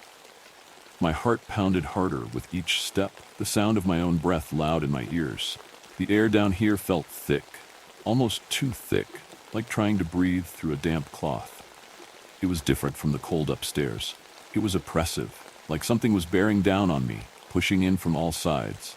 And then there was the smell, metallic and sharp, almost like blood. The further I went, the worse it became. My foot hit the bottom of the stairs, and for a brief second I paused. I could feel something, a vibration, faint but unmistakable, thrumming through the floor beneath me. Then I heard it, a faint thump, low and rhythmic, steady. I swallowed hard, trying to calm my nerves. But the sound only grew louder, its pulsing beat reverberating through the walls, the floor, the very air around me. I could feel it inside me now, an eerie, rhythmic drumming that seemed to echo my own heartbeat. Each beat felt heavier than the last, pulling me further into the basement, dragging me toward something I didn't want to face. My flashlight swept across the room in front of me, illuminating more of the basement. The shadows danced and shifted, playing tricks on my eyes, but then I saw it. In the center of the basement, suspended from the ceiling, was something out of a nightmare. A massive, grotesque heart. It hung there, pulsing slowly, its slick surface glistening with moisture. Thick, blackened veins snaked out from the heart, creeping up the walls like twisted arteries. They spread through the cracks, disappearing into the structure of the building as if the entire place was feeding off it. Each beat sent a ripple through the room, the veins tightening and contracting as if they were pumping something through the walls. My stomach churned at the sight, a wave of nausea washing over me. I stumbled backward, my mind screaming at me to run, to get out, but my legs felt rooted to the spot. What was this? How could this be real? The air grew colder, the heart's beat more insistent. I could feel it drawing me in, the slow, steady thrum filling my chest, suffocating me. My thoughts spun, panic rising. I had to leave. Now. I turned, ready to bolt for the stairs. But before I could move, something clamped down on my shoulder. I screamed, whipping around, the flashlight's beams swinging wildly. There he was, one of my neighbors. His face was ghostly pale, eyes sunken deep into his skull. What scared me most was the eerie calm in his expression. His grip tightened on my shoulder, firm and unyielding. "The building needs a sacrifice," he said, his voice low and emotionless, as though he was reciting something rehearsed. "It has to feed." His grip on me tightened as he spoke again, his voice a harsh whisper. "We all have to feed it. It's the only way to survive." I struggled frantically, panic surging through my veins. I twisted my body, driving my elbow into his side. He grunted, loosening his grip just enough for me to tear myself free. I stumbled backward, gasping for air, but he wasn't finished. He rushed toward me, his eyes now wild with desperation. I shoved him with all the strength I could muster. He staggered back, his foot catching on a pipe behind him. He lost his balance, and with a sickening crack, his head collided with the rusted metal. He crumpled to the ground, motionless. For a moment, everything was still. I stood there, my breath coming in ragged gasps, staring at his unmoving body. My mind raced, trying to process what had just happened. But there was no time. The ground beneath my feet trembled. The basement shuddered. The cracks in the walls widened, spiderwebbing outward. From within those cracks, something began to pour out. Rats. Hundreds of them, their slick bodies writhing as they squeezed through the gaps. I bolted for the stairs, my legs burning as I ran. When I reached the basement door, my heart sank. It wouldn't budge. I yanked at the handle, pounded on the door with my fists, screaming for help. My voice echoed in the empty space, but the door didn't move. The rats were coming. I could hear them now, their squeaks filling the air, the sound of their bodies writhing together growing louder. Closer. I turned and saw them, just a few feet away, their beady eyes glinting in the dim light. They swarmed toward me, a living tide of filth and hunger. I screamed again, pounding on the door, begging for it to open. I was out of time. The rats were right there. Just as I was about to give up, the door swung open. Standing in the doorway was the babushka, her eyes hard and determined. Without a word, she grabbed my arm and yanked me through the doorway. She slammed the door shut behind us, locking it with a swift turn of the key. The rats crashed into the door a second later, their squeals muffled by the thick wood. "Run and never look back," she said, her voice cold but steady. I didn't need to be told twice. I ran. My legs moved on instinct, fueled by a raw, primal need to survive. I tore through the hallway, my breath ragged, the cold air burning my lungs. But as I ran, a sinking realization clawed at the back of my mind. I was leaving everything behind. Everything I owned, everything that had ever mattered to me, was still in that apartment. My whole life, the pieces of who I was, now trapped within those cursed walls. My childhood photos, the ones I had kept in a box under my bed, the ones of my parents when they were still alive. The framed picture of my graduation that had always sat on the shelf. Memories of moments that shaped me, all left behind. Each object was a piece of me. Together, they were my past, my history, the things that tied me to the life I had lived before. A life I would never get back. The weight of it hit me like a punch to the chest. But I couldn't stop. The building seemed to pulse behind me, angry, alive, as though it could reach out and pull me back in if I slowed down. If I hesitated for even a second. The thought twisted inside me, making my heart ache. But survival came first. The need to live, to breathe, to escape swallowed every other emotion, leaving no room for regret. I had to leave it all behind. All those pieces of my life, all those memories, they couldn't save me now. I knew if I went back, if I tried to save even one thing, I wouldn't make it out again. I kept running, tears blurring my vision, knowing I would never return. If you're feeling uneasy, you might want to hold on tight for this next one. Dead men tell no tales. I should have known taking the 30-foot boat out right before a storm wasn't a great idea, but I did. Usually, the incoming swell brings in the biggest fish. This time was different. The storm came out of nowhere. It started as thick fog, but slowly morphed into a churning hellscape of wind, lightning, and dark water. I locked myself in the cabin in hopes that the storm wouldn't kill me. It honestly wasn't that bad, but it was rocking the boat around a lot. It was pitch black out the windows, besides the lightning flashes every couple minutes or so. The wind at this point had died down, but I was still surrounded by a pretty crazy lightning storm and fog. Ahead of my boat during one of the lightning flashes, I noticed a shape in the fog. The shape ahead of my boat was what looked like some 17th century whaling ship. It had no sails besides some torn cloth hanging from the masts. I could also hear what sounded like soft wailing coming from its direction. I attempted to start the boat so I could move out of its path, but the engine failed. The ship grew bigger and bigger as I inched closer to it. The hulking behemoth of a ship towering over mine as I brush against the side of it. All of a sudden my boat stops as it's resting against the ship's hull. I hear a man with an evil, almost spirit-like voice say, clear as day, "Avast, we seem to have caught us a wee vessel, he said. My heart sunk and my mind began to race. I must be hallucinating, I thought to myself as a rope dropped down to my boat's deck. I sat in the corner of the cabin, trembling, watching the rope, waiting for something to come down it. Nothing came down, and it was eerily quiet.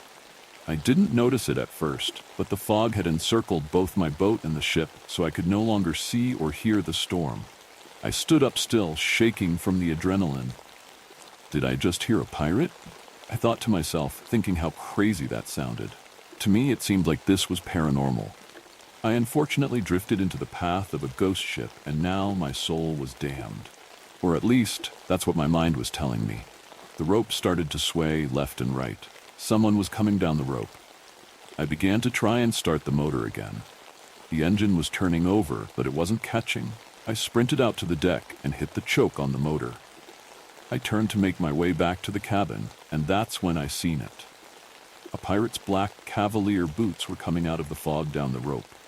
I ran back to the cabin, slammed the door shut, and began to try and start the engine again. This time it kicked to life, but I needed to go shut off the choke to keep it going. I ran out to the engine and shut the choke off, and it instantly shut off. I turned the choke back on and ran to the cabin again. I ran one last time to the engine, and it purred like a kitten this time. I turned off the choke. I stood up from the motor and turned to make my way back to the cabin so I could make my escape. But there was one problem. A man with a rotted face and clothes that had to be from the 1600s dangled from the rope 3 feet from my deck. He didn't say anything to me. He just hung there by one hand, staring and smiling at me. "Ahoy, me hearties," he said. "May I trouble ye for a bit of grog?" he asked. I was in absolute shock, frozen in my fear. If the giant ghost ship wasn't enough, this would definitely be. The man's expression went from smiling to frowning in an instant, my lack of reply bothering him. "Shark got your tongue, lad?" he asked through his clenched teeth. I'm sorry, you're I said, fumbling over my words. "Well, spit it out, ye coward. Have ye never seen a man o' the seas be fur?" he said, smiling again. "You're a pirate?" I said, finally calming down enough to answer. "Aye, it was always a pirate's life for me," he said, happier than before. How does someone live life after encountering something like this? I began to wonder. Will I be able to go on with life after encountering something like this, or will I go crazy? I began to relax, thinking that if this ghost wanted to kill me, it would have by now, right? "So, you're a ghost and that's a ghost ship?" I asked, still terrified. "Hey, lad, the seas are a treacherous place where dead men tell no tales," he said. "Now about that grog." I stood up and remembered what grog was.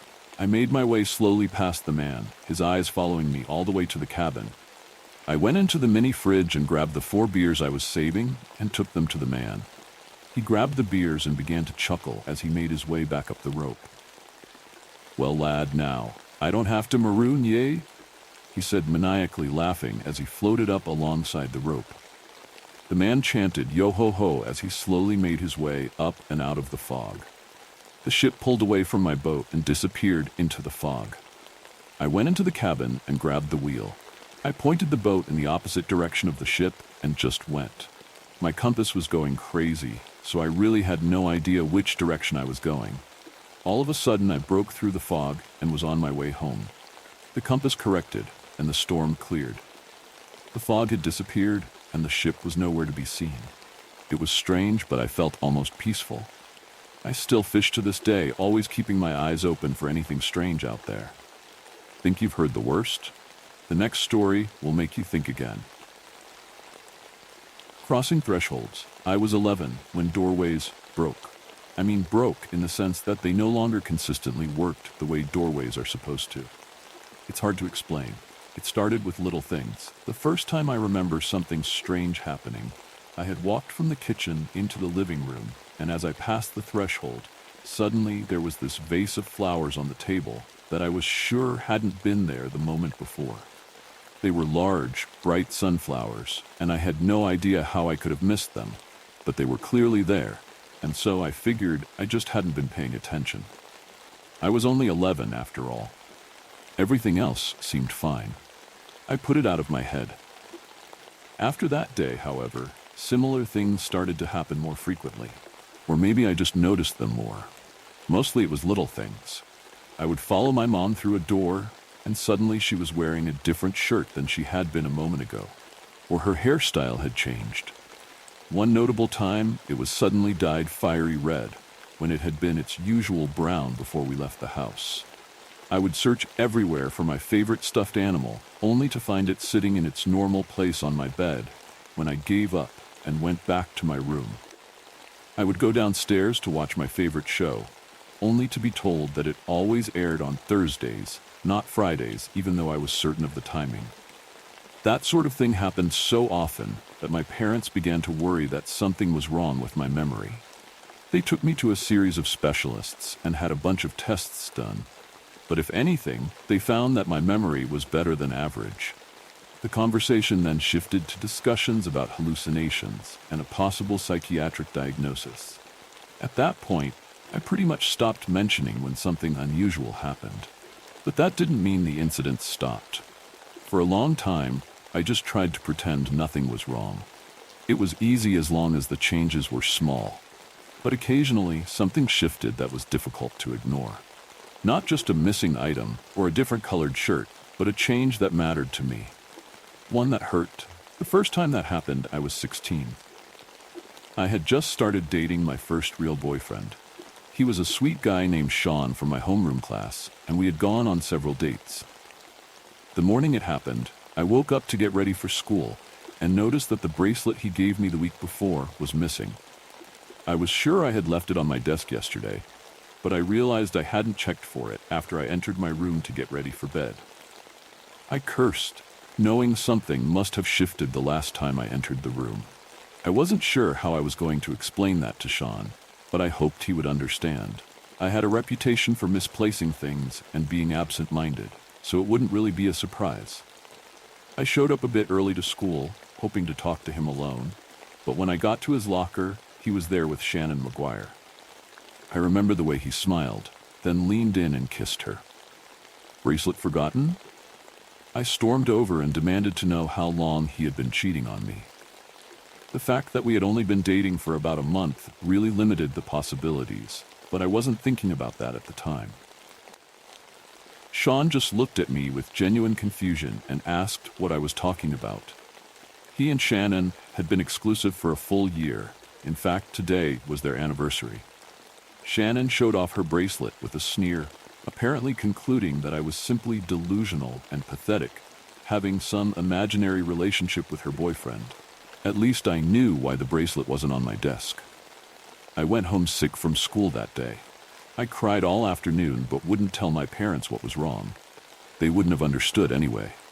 How could they? How could I ever explain that, for me, every doorway had at least a small chance of depositing me in the room I was aiming for? But in an alternate reality, where things were somewhat different from the one I had been in only moments before. Mostly, these alternate realities were close enough that it was hard to even notice the differences, but not always. Most concerningly, I had no control over when this happened or what changed, and no way to tell how many times I had accidentally slipped between realities since all this started. I often wonder what my life is like in the reality I came from originally, but I don't even know where that place is. The only things I can be sure won't change or disappear whenever I cross a threshold are the things I have on my person. Those travel with me, but for everything else, all bets are off. Unfortunately, that is also true for people. The weekend of my 21st birthday, I traveled home from university to visit my parents. That was a tough time in my life, honestly. I was still coming to terms with how my condition was going to affect the rest of my life. I had already started calculating the most efficient path of travel in every situation to minimize door crossings in my day-to-day life. I was careful to never double back, and if I forgot something in my room, well, I would just have to do without it for the day.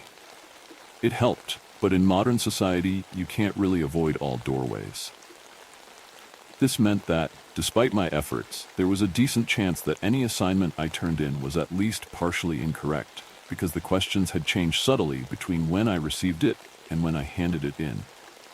I also missed a lot of tests when scheduling changes occurred and flaked on a lot of plans I had made with people. As a result, I hadn't made many friends at school, and those I did manage to make had a nasty tendency to forget that I even existed at random intervals. So, I was very glad to be home with people who loved me and were mostly used to my odd behavior. I slept in late on Saturday morning, and when I came down for breakfast, something was wrong. My mom had made banana pancakes for my birthday every year for as long as I could remember. But this year, there was nothing cooking when I came down.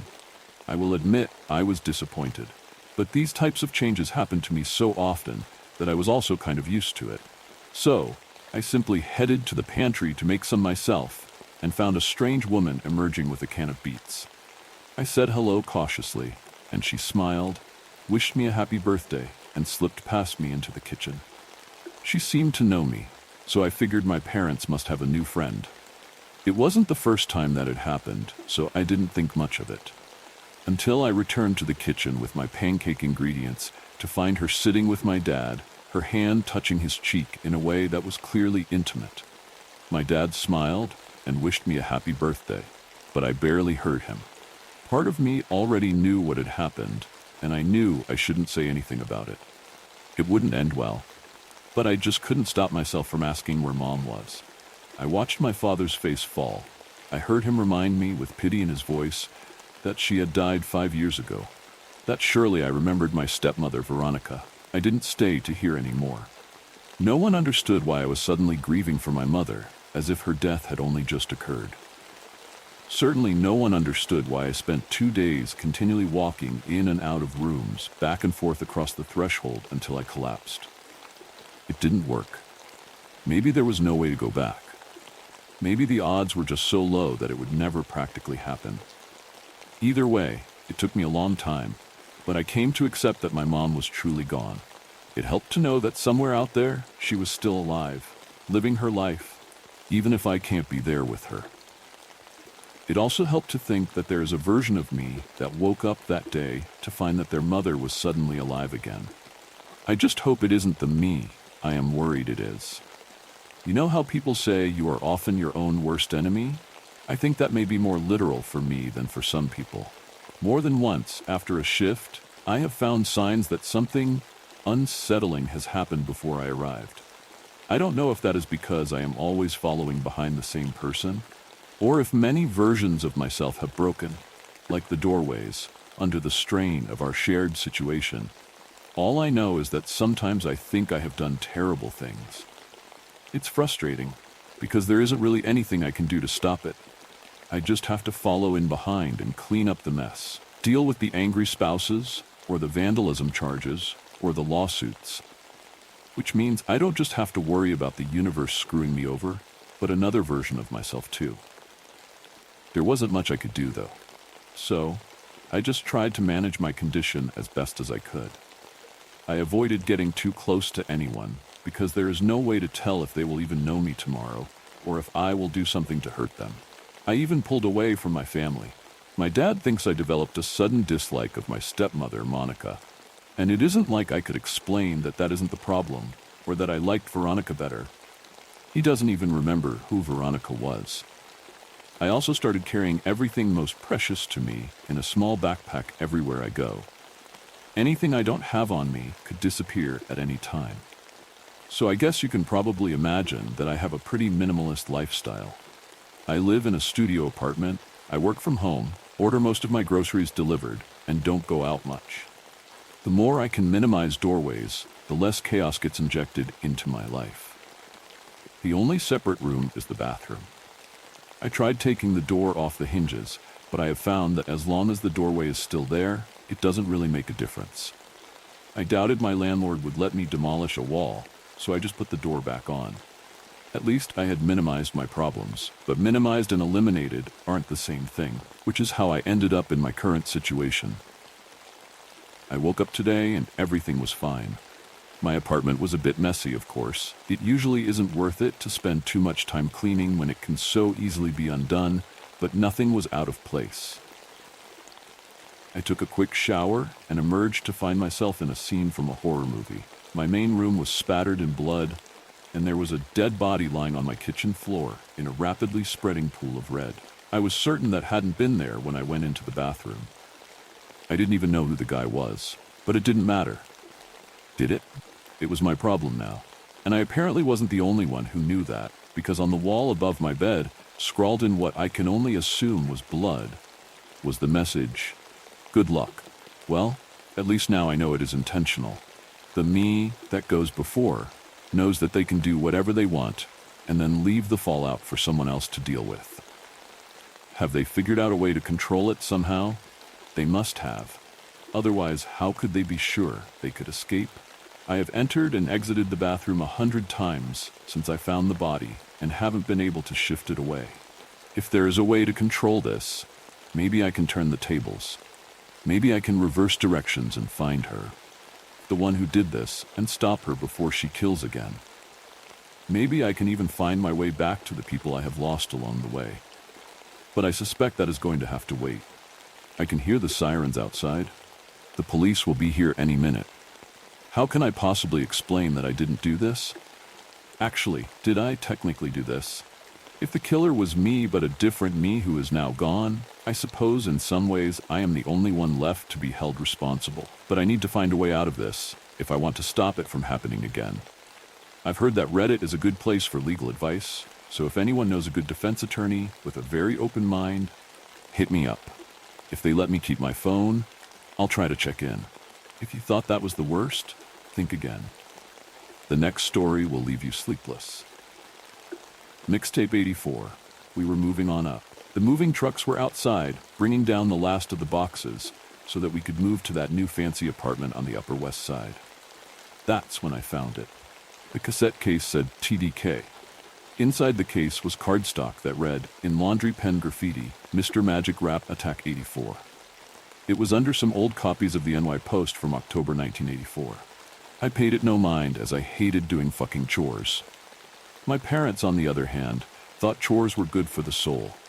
And while I vehemently disagreed, I knew enough to choose my battles, especially if I wanted to go study abroad next term. I intended to toss the cassette into one of the hefty bags of garbage I had been tasked with filling. The attic was just about empty, and this was the last box of shit that needed to be sorted through. I tossed the cassette case over my shoulder, expecting it to land in the bag. It did not. "What's this?" I heard my dad ask. I didn't even hear him come up in the attic. I shrugged. "I think I'm almost done, Dad." Dad looked down at the tape. His eyes got wider. I heard him say, almost inaudibly, "No fucking way." After that, things started getting really strange. By the time we were settled into the new digs overlooking Central Park, Dad barely left his home office. He started taking his meals and sleeping in there. Then the arguments with Mom started. It got so bad one night, Mom came in my room in tears, crying hysterically. I tried to comfort her and said, "What is it?" "Your father said I was, whack." This wasn't like Dad. Dad adored and worshipped the ground my mother walked on. But the only way to avoid his wrath now was to steer clear of his home office. Being a teen, I tried to focus on the fun things in life. Women, comic books, vaping my weed pen. If Dad and Mom were having problems, I didn't want to get involved. They were always giving me chores and disciplining me and wanted to go through my phone. Maybe a little aggravation from Mom might let her walk a mile in my shoes. All happy families are alike. A week ago, things got really weird. Mom came in my room after midnight and slept on the floor next to my bed. From the long hallways outside my bedroom, I could hear Dad rapping. It sounded like, "Step, step, step, step off, because you gotta get lost because you know you're soft, Dad was working a new high-profile, high-paying job. It was his first really good job, and we all had been excited. Dad's boss, Michelangelo, had taken Dad with him to a new startup. My dad was what is called a subject matter expert on some proprietary process that apparently was suddenly worth big bucks. Michelangelo was looking to cash in, and he was taking Dad along for the ride. And then something went wrong. "Can you put your father on the phone, Jack?" Michelangelo asked in his thick Argentinian accent. My mother asked who it was. I told her. Jack, I need to talk to your dad. It's very important." "But he told me not to disturb him under any circumstances," I said. Mom stood next to me looking concerned. I handed her the phone. Mom did a lot of ahhing and okaying. The call ended and Mom said, "I need you to go in your father's office now and tell him he needs to go to the office." I gave Mom a puzzled look. Her face had a pinched look. "Go, Jack. Tell him." Outside Dad's office door, I hesitated. The sign on the door read, "This room protected by the hounds of hell 3 days a week. You guess which ones." I knocked. Nothing. Just a faint thumping I could feel in my body. I knocked again. Same result. I put my hand on the knob and caught a static electric shock that made a spark.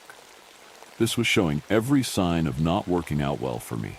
And then I took a deep breath, turned the knob and pushed. That when I was assaulted by two things. Things I was assaulted by. Bass in my face. Dad's hand. Pungent marijuana smoke. Dad pulled me in and slammed the door. He was wearing a black silk robe, tidy whities, a red Kangol hat. I looked down at Dad's feet. He was sockless in a pair of red and white Air Jordans. Dad held me by the arm hard. "You got the shit, home slice?" Dad asked me. "The shit?" I asked. "Oh, you looking to beef, son? You looking to beef?" I shrugged. From a big boombox in the corner, I heard some obnoxious voice say, "Yo, let me speak to Cookie Puss, yo." "Dad," Michelangelo called. "They really need you to go to the office." Dad looked at me carefully. "You frontin'?" "No, Dad." Michelangelo called and said. Dad threw me up against the wall. He put his finger in my face. He looked possessed. "Aye, Michelangelo wanna see me?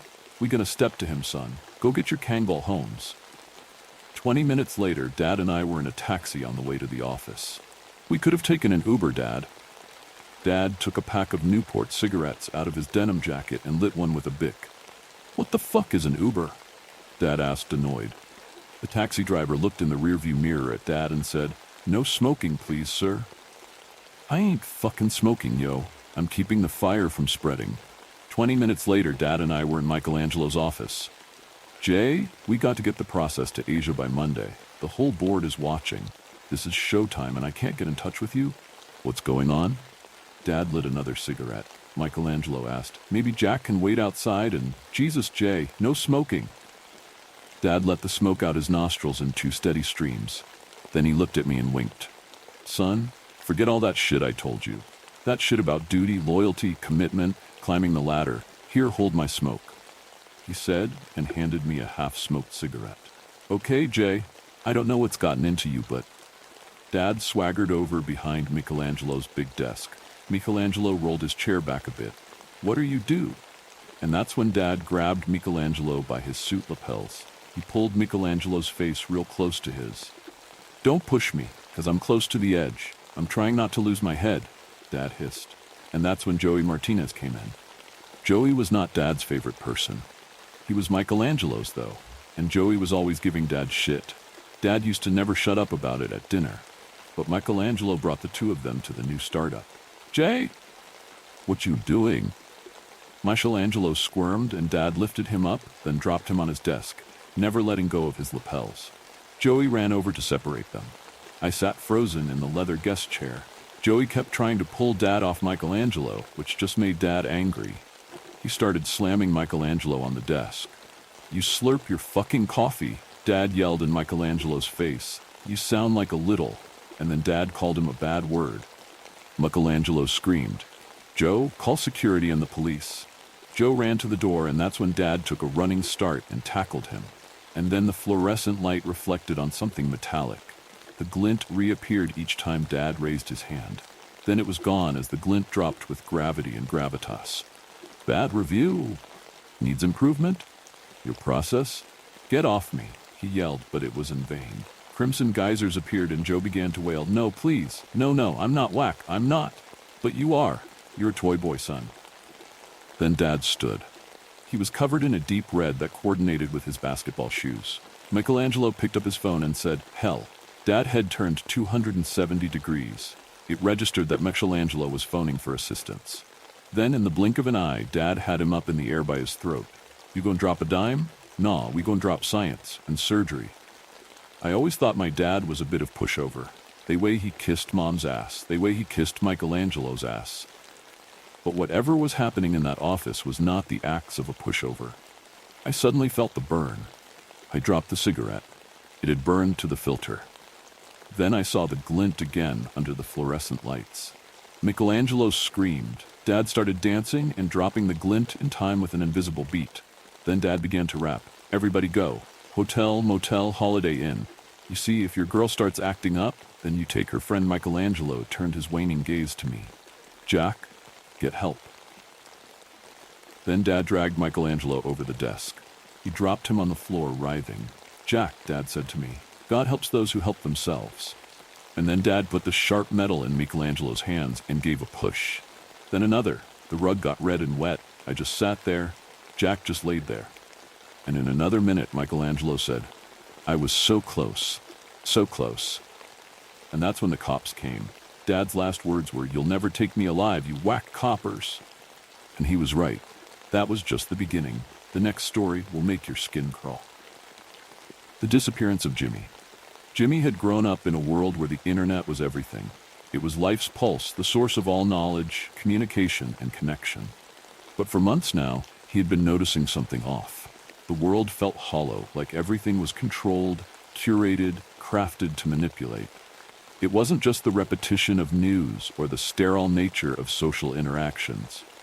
There was something more sinister at play, something lurking behind the veil of daily life.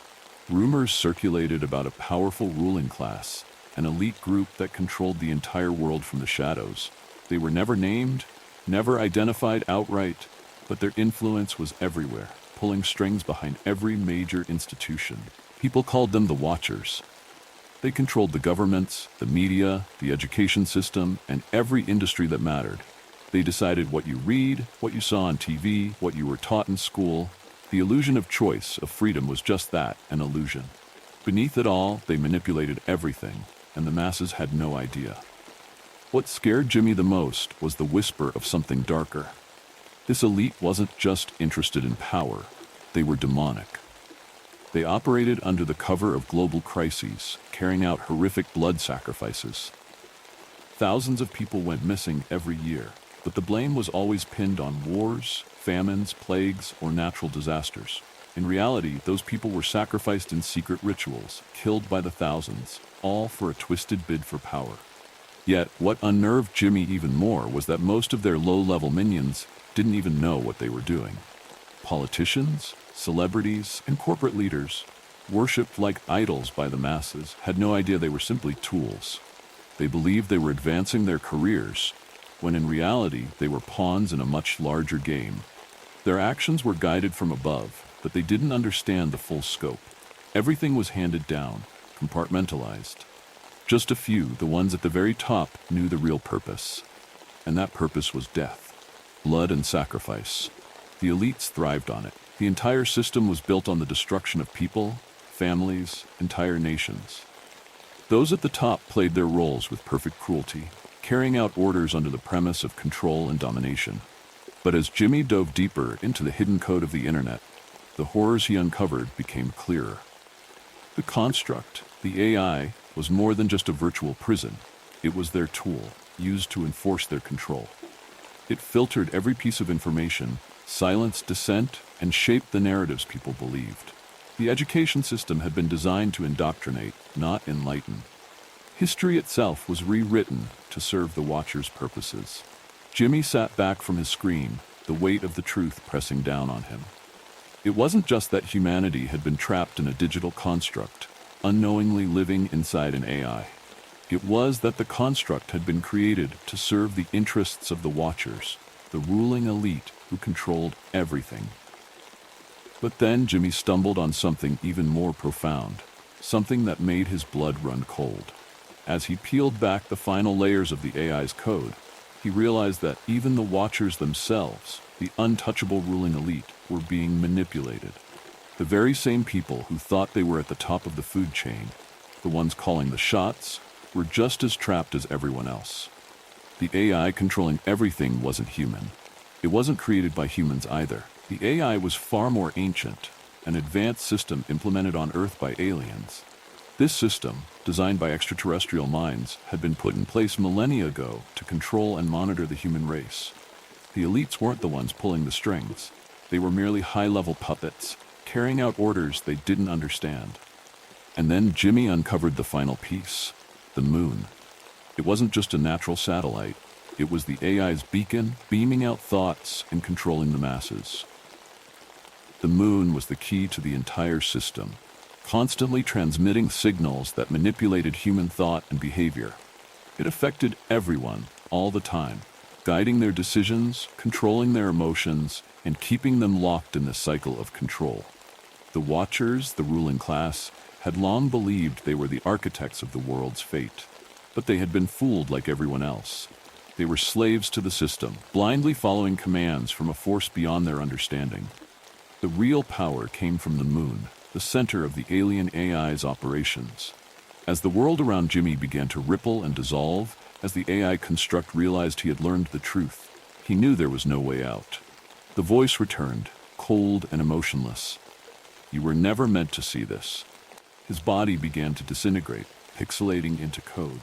The elites had created this prison, had fed it with blood and death, all while humanity remained blind, and they themselves were blind to their own shackles. Jimmy's last thought, as his mind fragmented into the system, was that the world had never been free. The real puppet masters weren't human at all. They were far beyond. The ruling class, the AI, the moon, it had all been planned. There's nothing he nor anyone else could do to stop the galactic sands of time from falling into place. And Jimmy, like countless others, was just another casualty of a game being played far above his understanding. Think you've heard it all? The next tale will prove you wrong. The Night Visitor. Tom had worked the night shift at St. Agnes Hospital for years, patrolling the empty halls while the rest of the city slept. It was a routine job, quiet and peaceful, until that one night. He was stationed near the children's ward, sipping coffee to keep himself awake. The glow of the emergency lights reflected off the sterile white floors, casting long shadows. It was around 2:30 a.m. when he felt a gentle tug on his pant leg. Startled, he looked down and saw a little girl, no older than 6, clutching a worn-out stuffed rabbit. Her pale face was framed by thin, blonde hair, and her wide, terrified eyes looked up at him. "Why are you out of bed, sweetheart?" Tom asked, his voice soft but firm. It wasn't unusual for children to get restless at night, but something about her made his heart beat faster. The girl hesitated, glancing back towards the dimly lit corridor that led to the ward. "The woman, she's scaring me. She keeps asking us to come with her." Her voice was a barely audible whisper. Tom frowned, a cold chill creeping up his spine. What woman? There shouldn't be anyone in the ward except the nurses. The girl's lower lip quivered, and she gripped her rabbit tighter. "I don't want to say yes like the others, but she keeps asking." A cold wave of dread washed over him. His hand instinctively went to the holster at his waist, gripping the handle of his sidearm. He stood, gently taking the girl's hand. "Stay close to me." Together, they made their way down the hall toward the children's ward. Tom's footsteps echoed unnervingly in the silence. When they reached the ward, he stopped in his tracks, his blood running cold. The room was empty. Every bed was vacant. The blankets neatly folded, and not a single child in sight. "Where are they?" he muttered, his grip tightening on the girl's hand. The little girl pressed closer to him, her eyes wide with fear. "They went with her." Tom's heart pounded in his chest as he looked around. There was no sign of struggle. No alarm had been triggered. It was as if the children had simply vanished. Desperation growing, he led the girl back to the security office. If something had happened, it would be on the cameras. He sat her down in a chair and hurried to the monitor, his fingers trembling as he rewound the footage from the children's ward. His stomach lurched as the grainy black and white footage came into view. The camera showed the children standing in their beds, all of them wide awake, their eyes fixed on something in the middle of the room. Something invisible. Their lips moved in unison, chanting something he couldn't hear. Then, all at once, they turned toward the door and walked out of the frame, their steps slow and deliberate. But what froze Tom in place was what happened next. As the last child left the room, the camera flickered. For a brief moment, the outline of a figure appeared. A tall, thin woman with long, dark hair, her face a blur of shadows. The children had been speaking to her. And then, in the blink of an eye, they were gone. The footage ended, leaving Tom staring at the screen, his hands shaking.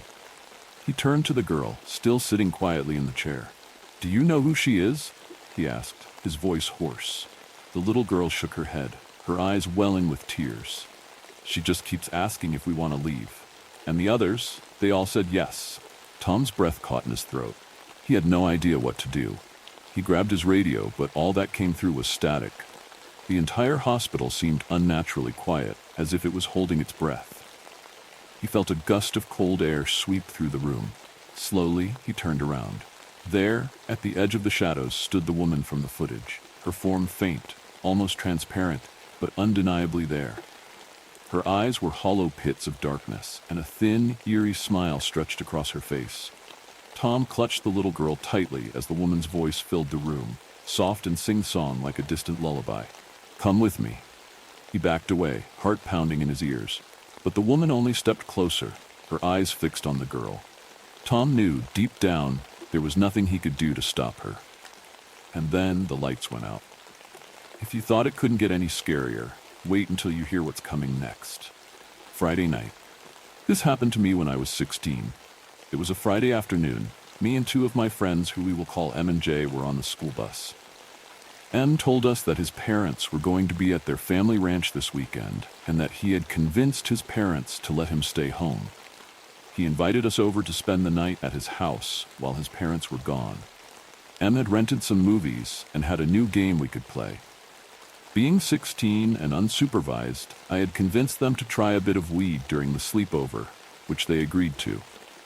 The time came when we all met up at M's house. As we were about to light the blunt I just finished rolling, M received a phone call from his mom. When he hung up the phone, he delivered some bad news to us. Apparently, M's mom was worried about him staying home alone, so she decided to call M's uncle to let him stay over at his place for the weekend.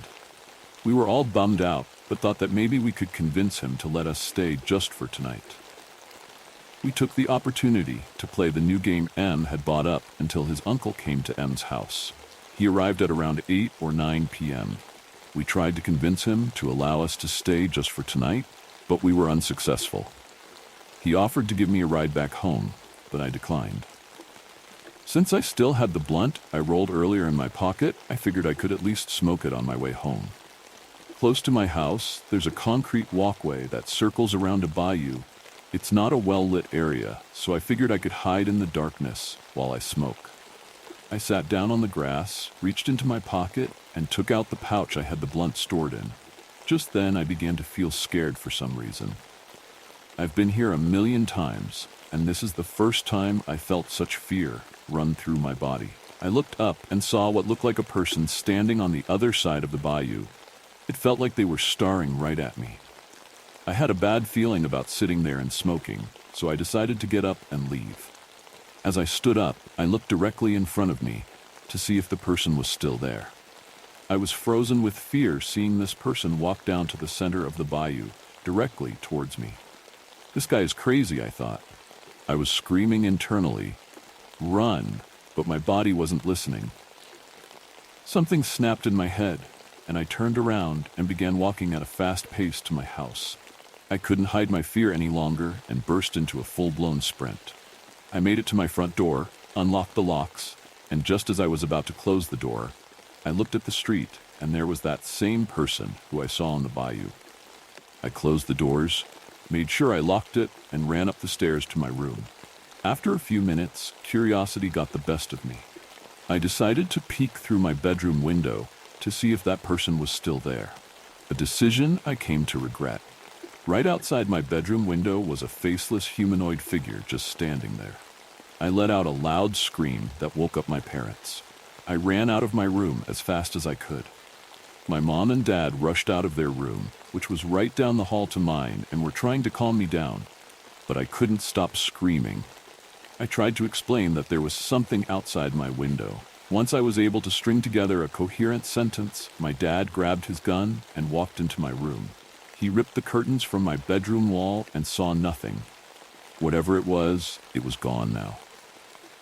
My dad began to scold me, saying that it's because I smoke weed that I'm hallucinating things.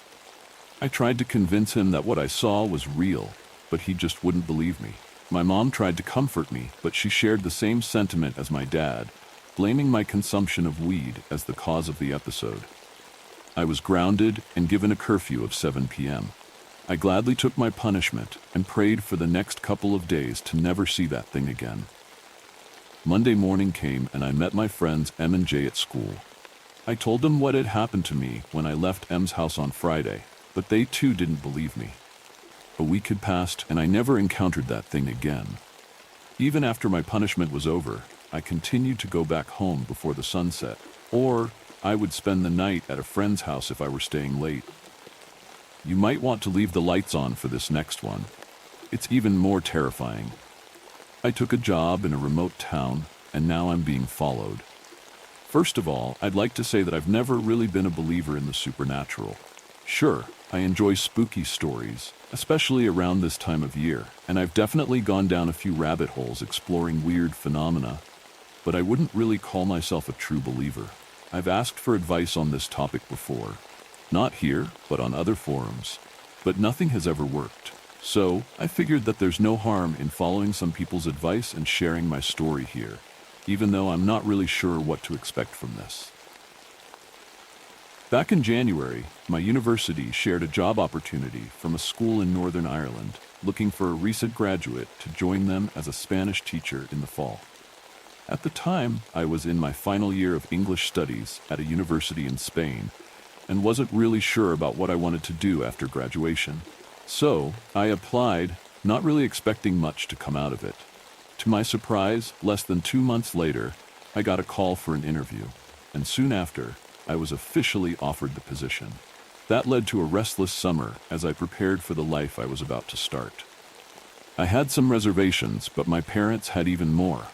The town where I would be teaching was so small and remote that it didn't even show up on Google Street View, and the nearest hospital was almost an hour's drive away. It was one of those aging towns with very few children, and as such, the school didn't just serve the local kids. It hosted children from nearby towns as well, with a total of about 10 to 15 students per grade, up to the 6th grade. The local convenience store was stocked only once a week, so I was warned not to expect too much variety, and on top of all of that, it was extremely cold. Despite all of this, I still felt drawn to go. The town was isolated, sure, but the photos I found online were breathtaking, and the small number of students would allow me to focus more on each of them. The limited options when it came to sustenance sounded harsh, but having a car was sure to help the situation at least a little bit. The salary was generous too, as remote teaching jobs in such areas were hard to fill, and the offer of free housing didn't hurt either. Knowing how isolated the town was, I decided to bring my car and take my time driving through Spain, France, and Ireland. What should have been a 2-day journey turned into a week-long road trip. I took the scenic route, stopping at hotels and doing a little sightseeing along the way.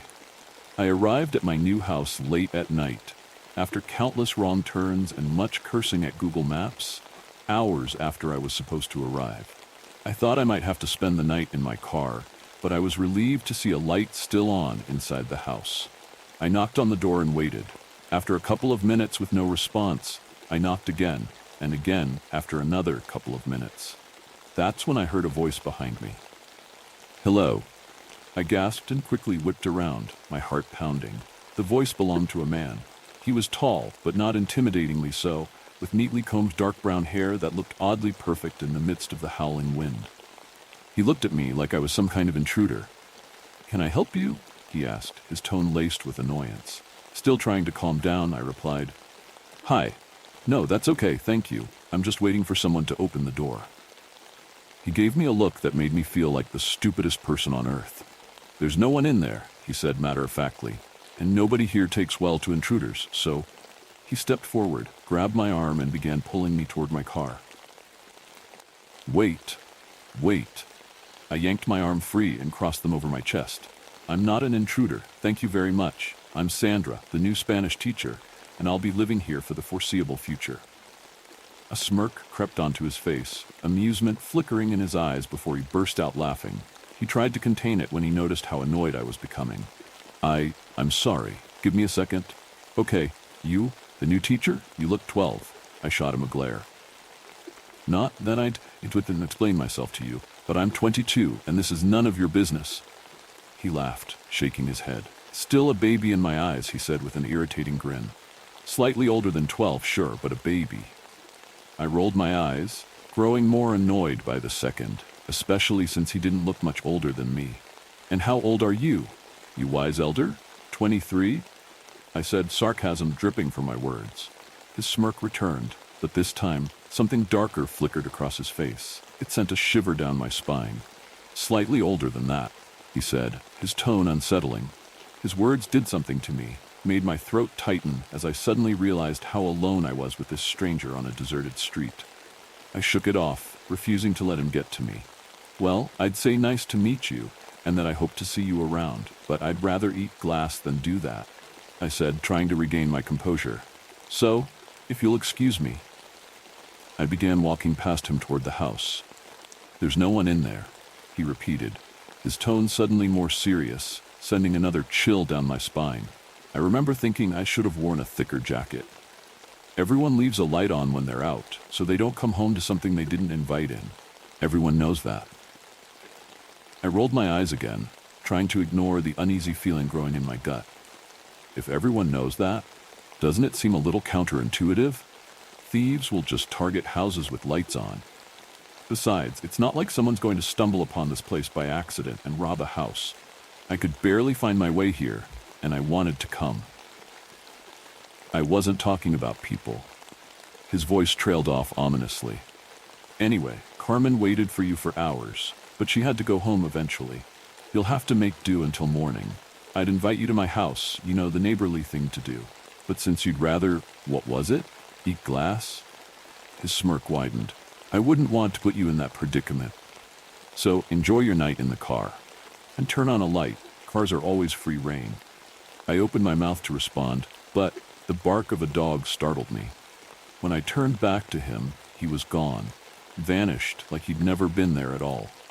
I sat in the car, huddled under my jacket, laying down in the back seat and contorting my legs so I could find a comfortable position, trying to stay warm as the wind howled around me.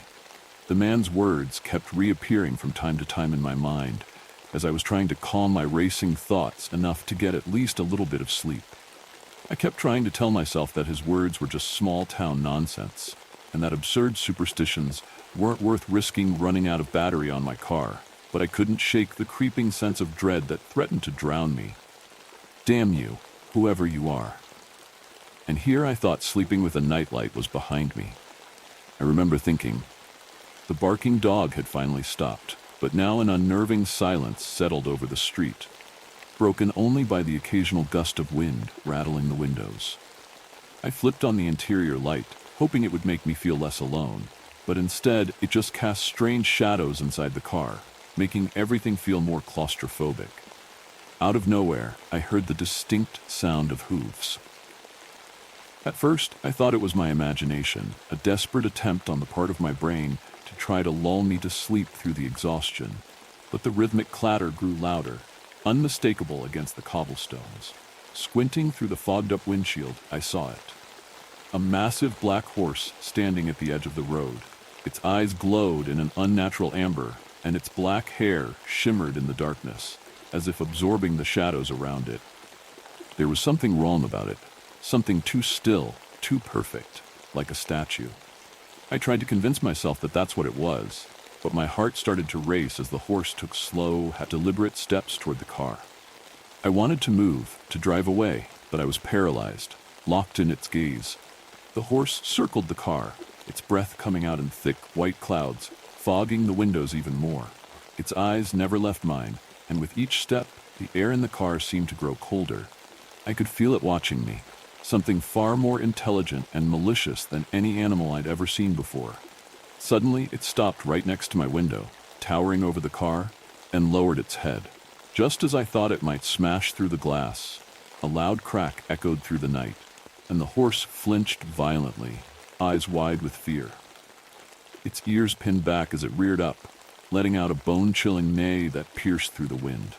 It bolted into the darkness, hooves pounding the ground, disappearing as quickly as it had appeared. My breath caught in my throat as I scanned the empty street, searching for the source of the noise. That's when I saw it, just beyond the trees, a dark shape moving through the shadows, too large to be human, too quick to be anything natural. I spent the rest of the night hugging my knees to my chest, flinching at every sound, every rustle of wind. My mind raced with possibilities, but no explanation seemed to make sense.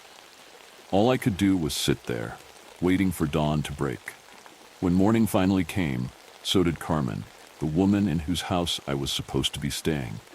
She was short, with graying hair, and she was wearing a long green robe that dragged along the ground as she hurried toward my car. She knocked gently on the window, her face filled with concern. Oh dear, she fretted as I opened the door. Are you all right? I'm so sorry for making you wait out here. When you didn't show up last night, I figured you'd arrive sometime today. Poor thing. All alone out here all night in your car. I hope it wasn't too terrible. I forced a tired smile. It's all right, Mrs. Walsh. It was my fault. I got lost on the roads. She clucked her tongue. Who in their right mind decides to brave those roads at night? You're a very lucky girl, you know. Even the locals don't travel those paths after dark. Too many have gotten lost and never returned. She made a strange gesture with her hand. No one bothered you, I hope? Her words sent a shiver down my spine. Did she know? Had she heard about the horse or seen it herself? I couldn't tell if that's what she meant or if she was just voicing local superstition. Either way, I wasn't about to seem like the crazy new teacher who believed in ghost stories. No, I met someone who told me you'd be back in the morning, so I just waited here. That's all, I said, following her toward the house. She stopped abruptly at that, and I almost bumped into her. When she turned back to look at me, her face was serious.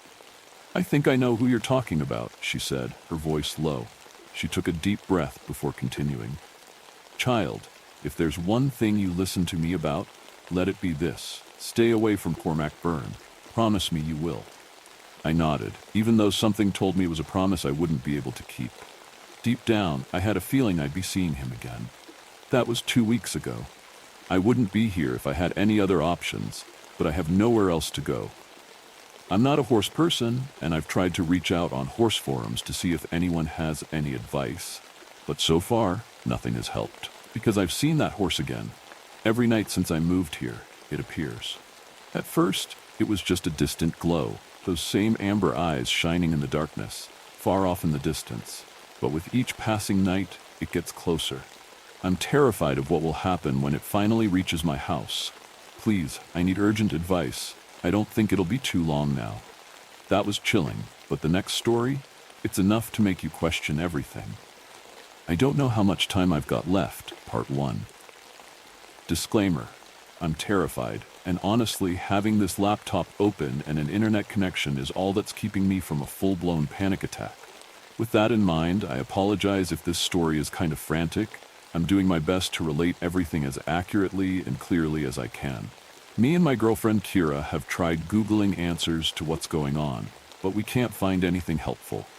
It's admittedly desperate coming on here with our story, but I am becoming increasingly convinced something paranormal or unnatural is taking place, and figured perhaps someone in this community could have some obscure knowledge that could help us, or at least give us some insight as to what's happening. Thank you in advance. Alright, so all of this started what I suppose was a few hours ago, after a glorious night of too much pizza and too much Netflix. Me and Kira made our way to bed. She got in bed first, like she always does, while I went and topped up our cats, Zelda and Pickles, food and water bowls. When I got to the bedroom, Kira was already under the covers waiting for me and scrolling on her phone. I joined her, and no sooner had my head hit the pillow than a loud knocking sound echoed through the house. It was knuckles against glass, the glass of our back window. Did you hear that? I asked Kira. She nodded. Then the noise came again. It was oddly rhythmic, sort of like those knocks you and your friends would make up as a kid in order to be allowed into each other's treehouses or forts. I don't know what's relevant information, or if the knocking sound will even translate to text, but I'll do my best below to transcribe the pattern. It went. Knock, knock. Knock, knock. Knock, knock, knock. Knock, knock, knock, knock. Knock, knock, knock, knock, knock.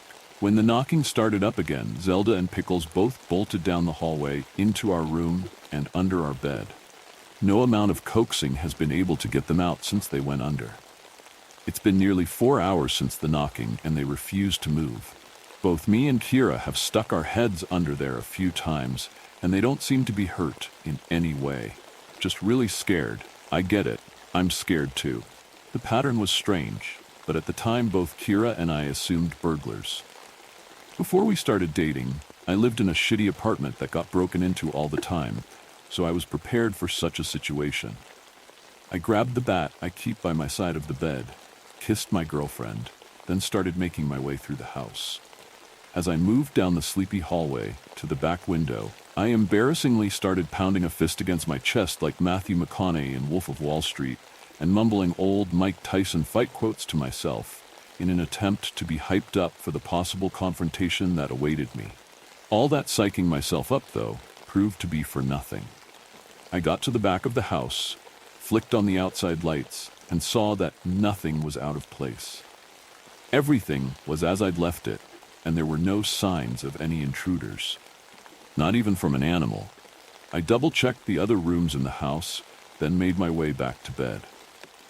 I don't know what it was, I said as I walked back into the room. Can't see. I trailed off when I saw Kira pacing back and forth beside the bed.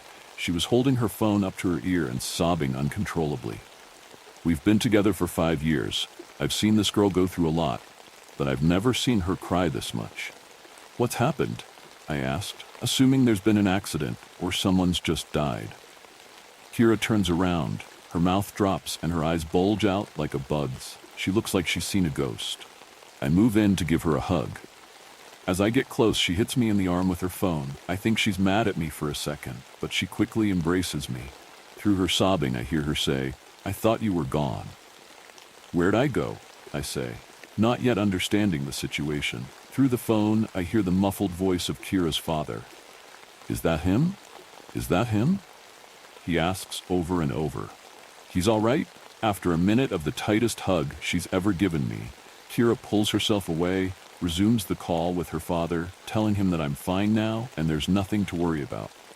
I'm confused as fuck at this point, and after she hangs up the phone, I sit her down on the edge of the bed and ask what's going on. She wants to know the same thing.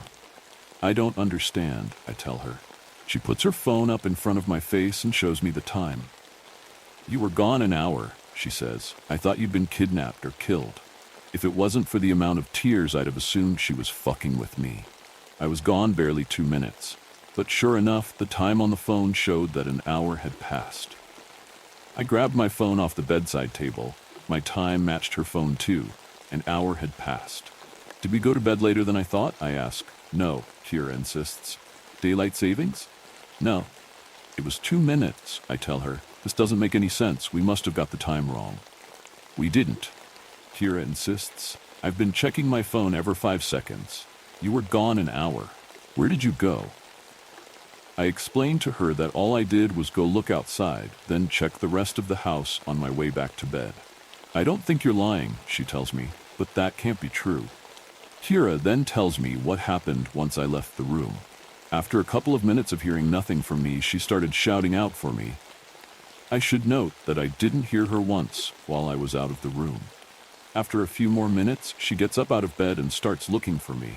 Apparently, she was speaking aloud this whole time, convinced I was pranking her and begging me not to scare her. Again, I heard none of this.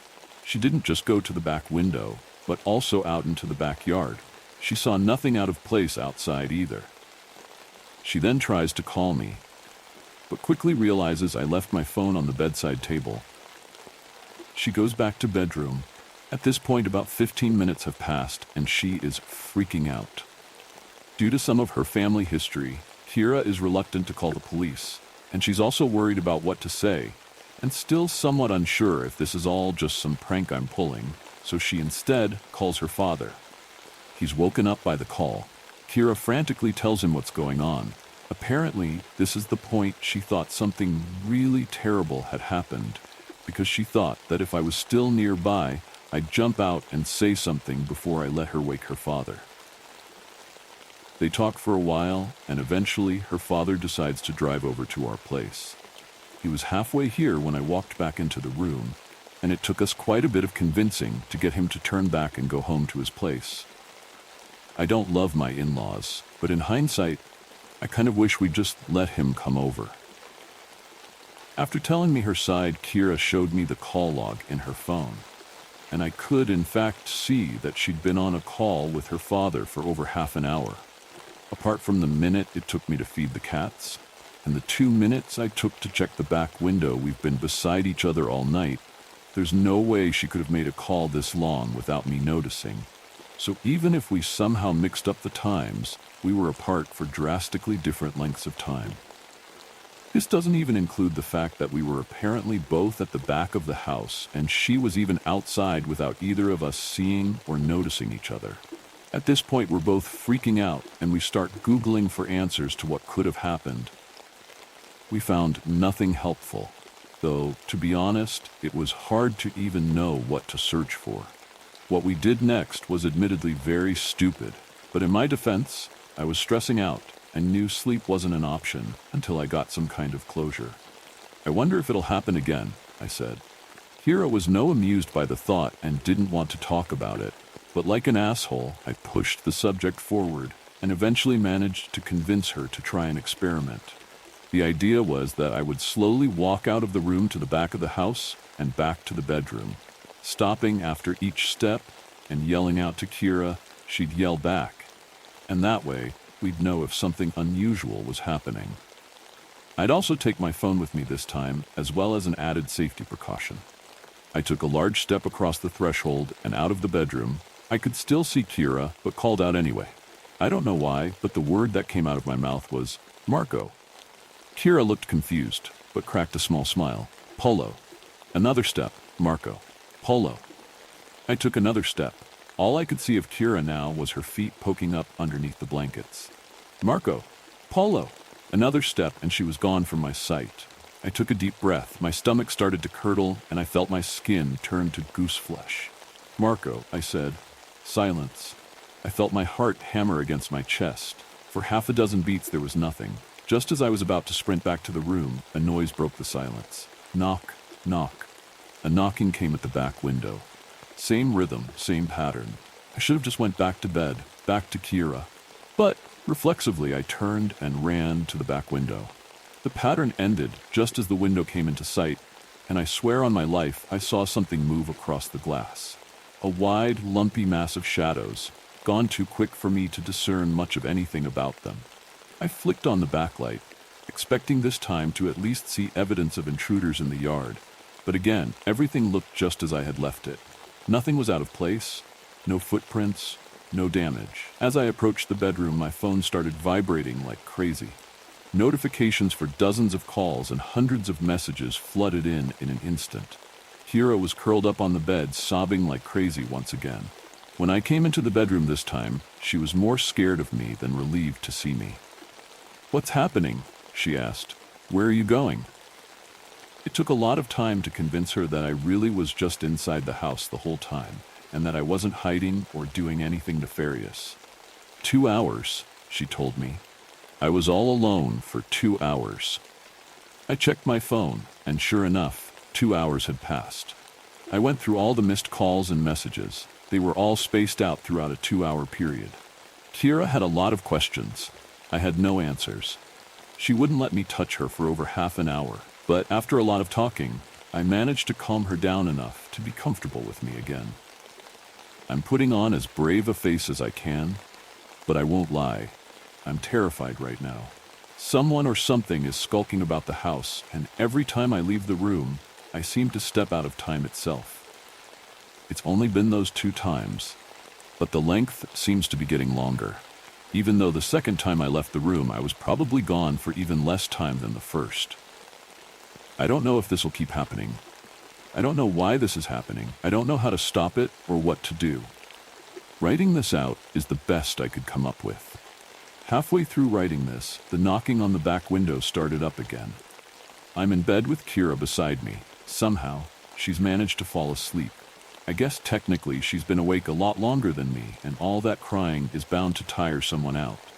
She promised me no matter what, not to leave her side, and I plan on sticking to that, but the knocking won't stop. And I can't spend the rest of my life in this room.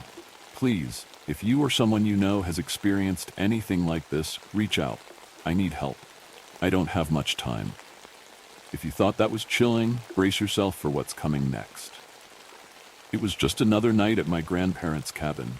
I had been coming here since I was a kid, and I always loved the quiet. No traffic sounds, no bright city lights, just the rustling of trees, the chirping of crickets, and the occasional crackle from the old stone fireplace. It was peaceful. Every summer, we'd visit the cabin for a few weeks, but this time I was alone. My grandparents had moved to a warmer climate a few years ago, so the cabin was mostly left unused. I offered to go up and check on it, make sure everything was in working order. It seemed like a good opportunity to escape from the chaos of daily life. I didn't mind being alone. In fact, I kind of enjoyed it. It was a chance to clear my head, read a few books, and just be in nature. The cabin was pretty basic. 2 bedrooms, a small kitchen, and a living room. The kind of place where you could feel disconnected from the rest of the world, especially since there was barely any phone signal out here. But I didn't mind. It was part of the charm. I was looking forward to a few quiet nights by the fireplace, maybe even sitting on the porch with a cup of coffee, just listening to the wind and the trees. It was the second night when things started to feel off. At first, it was small things I could easily ignore. I was reading in the living room, the only sound being the occasional crackle from the fireplace. That's when I heard it, a soft tapping, like a branch brushing against the side of the cabin. I didn't think much of it. After all, the cabin was surrounded by trees, and a stray branch brushing against the siding wasn't unusual. But the tapping didn't stop. It wasn't windy, and I realized it wasn't just a branch. The sound was too rhythmic, too deliberate. Tap, tap, tap, always in threes. I tried to ignore it, but I couldn't help feeling uneasy. I got up, walked to the window, and peered out into the dark. Nothing, just the thick woods surrounding the cabin, barely illuminated by the weak moonlight. I stood there for a moment, listening. The tapping had stopped, but the stillness was unnerving. I shook it off, telling myself it was probably just an animal, maybe a bird or a squirrel. I closed the window and went back to my book. But the tapping started again, louder this time. Tap, tap, tap, right against the wall next to the window. My heart started to race a little. I set the book down, trying to convince myself that I was being ridiculous. It's an old cabin, I thought. Old buildings make noises. But then the whisper came. At first I wasn't even sure I had heard it. It was so soft, like the wind carrying a faint voice through the trees. But then I heard it again. A low, raspy whisper, so quiet I could barely make out the words. And then it said my name, Sarah. I froze. No one knew I was here. My grandparents were miles away, and I hadn't told anyone else about my little getaway. The whisper came again, clearer this time. Sarah. It was right outside the window. My stomach churned with fear. I grabbed my phone, but of course there was no signal. I tried calling anyway, hoping for a miracle, but nothing. Just the mocking no service message flashing on the screen. The tapping continued, but now it was more insistent. I stood in the middle of the living room, unsure of what to do. Should I go outside and check? Should I lock myself in the bedroom? I didn't know. My legs felt glued to the floor. All I could think about was the voice. Then the knocking started. Not the soft tapping from before, but actual knocking, like someone or something was right outside the front door. Knock, knock, knock. I wanted to run. I wanted to hide, but I couldn't move. I could feel the hair on the back of my neck standing up. I finally forced myself to move, grabbing a flashlight from the kitchen drawer and creeping toward the front door. I stood there, my hand hovering over the doorknob, too scared to open it, but too scared to walk away. The knocking continued, slow and steady. I took a deep breath and yanked the door open, shining the flashlight into the night. Nothing. Just the empty porch and the trees beyond. I stepped outside, shining the light around, half expecting something to jump out at me. But everything was still. Silent. The knocking had stopped. I stood there for a moment, my heart pounding in my ears, and then I went back inside, locking the door behind me. I sat down on the couch, trying to calm myself. Maybe it was my imagination. Maybe the isolation was getting to me. I just needed to relax. I took a deep breath and closed my eyes. Then I heard the whisper again. This time, it was right next to my ear. Sarah. I jumped up, my heart racing. The voice was in the house. I grabbed my flashlight and ran to the bathroom, locking the door behind me. I sat there, my back pressed against the cold tile wall, trying to steady my breathing. I didn't know what was happening, but I wasn't about to stick around and find out. I stayed in the bathroom for what felt like hours, listening. The house was quiet now. Too quiet. I finally mustered the courage to crack the door open and peek into the hallway. Nothing. Just the empty hallway leading to the living room. I stepped out cautiously, flashlight in hand, scanning the room for any sign of... I don't even know what. But there was nothing. Everything seemed normal again, but I couldn't shake the feeling that something was watching me. I didn't sleep that night. I stayed on the couch, wrapped in a blanket, jumping at every little sound. The next morning, I packed up and left the cabin. I didn't care about checking on the rest of the place. I just wanted to get out of there. As I drove away, I couldn't shake the feeling that whatever had been outside the cabin was still out there. Watching. Waiting. Even now, months later, I can still hear that tapping sometimes. Late at night, when the house is quiet, I'll hear it. Tap. Tap. And every now and then, when the wind is just right, I swear I hear my name whispered on the breeze. I don't know what happened that night, and I don't think I ever will. But I haven't been back to the cabin since, and I don't think I ever will. That was only the beginning. The real horror lies in the next tale. It was one of those quiet nights when the world outside seemed to have fallen asleep, and you feel like you're the only one still awake. I was sitting at the dining table, finishing up some homework for my biology class. The house was calm, and I could hear the faint hum of the refrigerator in the kitchen and the soft, rhythmic ticking of the clock hanging on the wall. My parents had gone out for dinner and left me to watch the house, something that wasn't a big deal. I was used to being home alone. It was peaceful, actually. Just me, my books, and the warm glow of the overhead light. The evening felt normal, mundane even. But as the minutes passed, something began to gnaw at me. It was one of those weird feelings, like something was off, but I couldn't quite put my finger on it. I tried to shake it off, convincing myself that it was just the quiet getting to me. But the more I ignored it, the more intense the feeling became. I looked up from my textbook and glanced down the hallway that led to the bedrooms. The light in the hall was on, casting a soft, yellow glow over the walls. But then I saw it, a shadow, long and thin, just at the edge of the hallway. It stretched across the floor, dark and still. I frowned, confused. There was no one else in the house, and all the lights were on. There shouldn't have been any shadows. At first I thought it was just my imagination. I blinked, rubbed my eyes, and looked again. But it was still there, as clear as anything else in the room. I tried to laugh it off.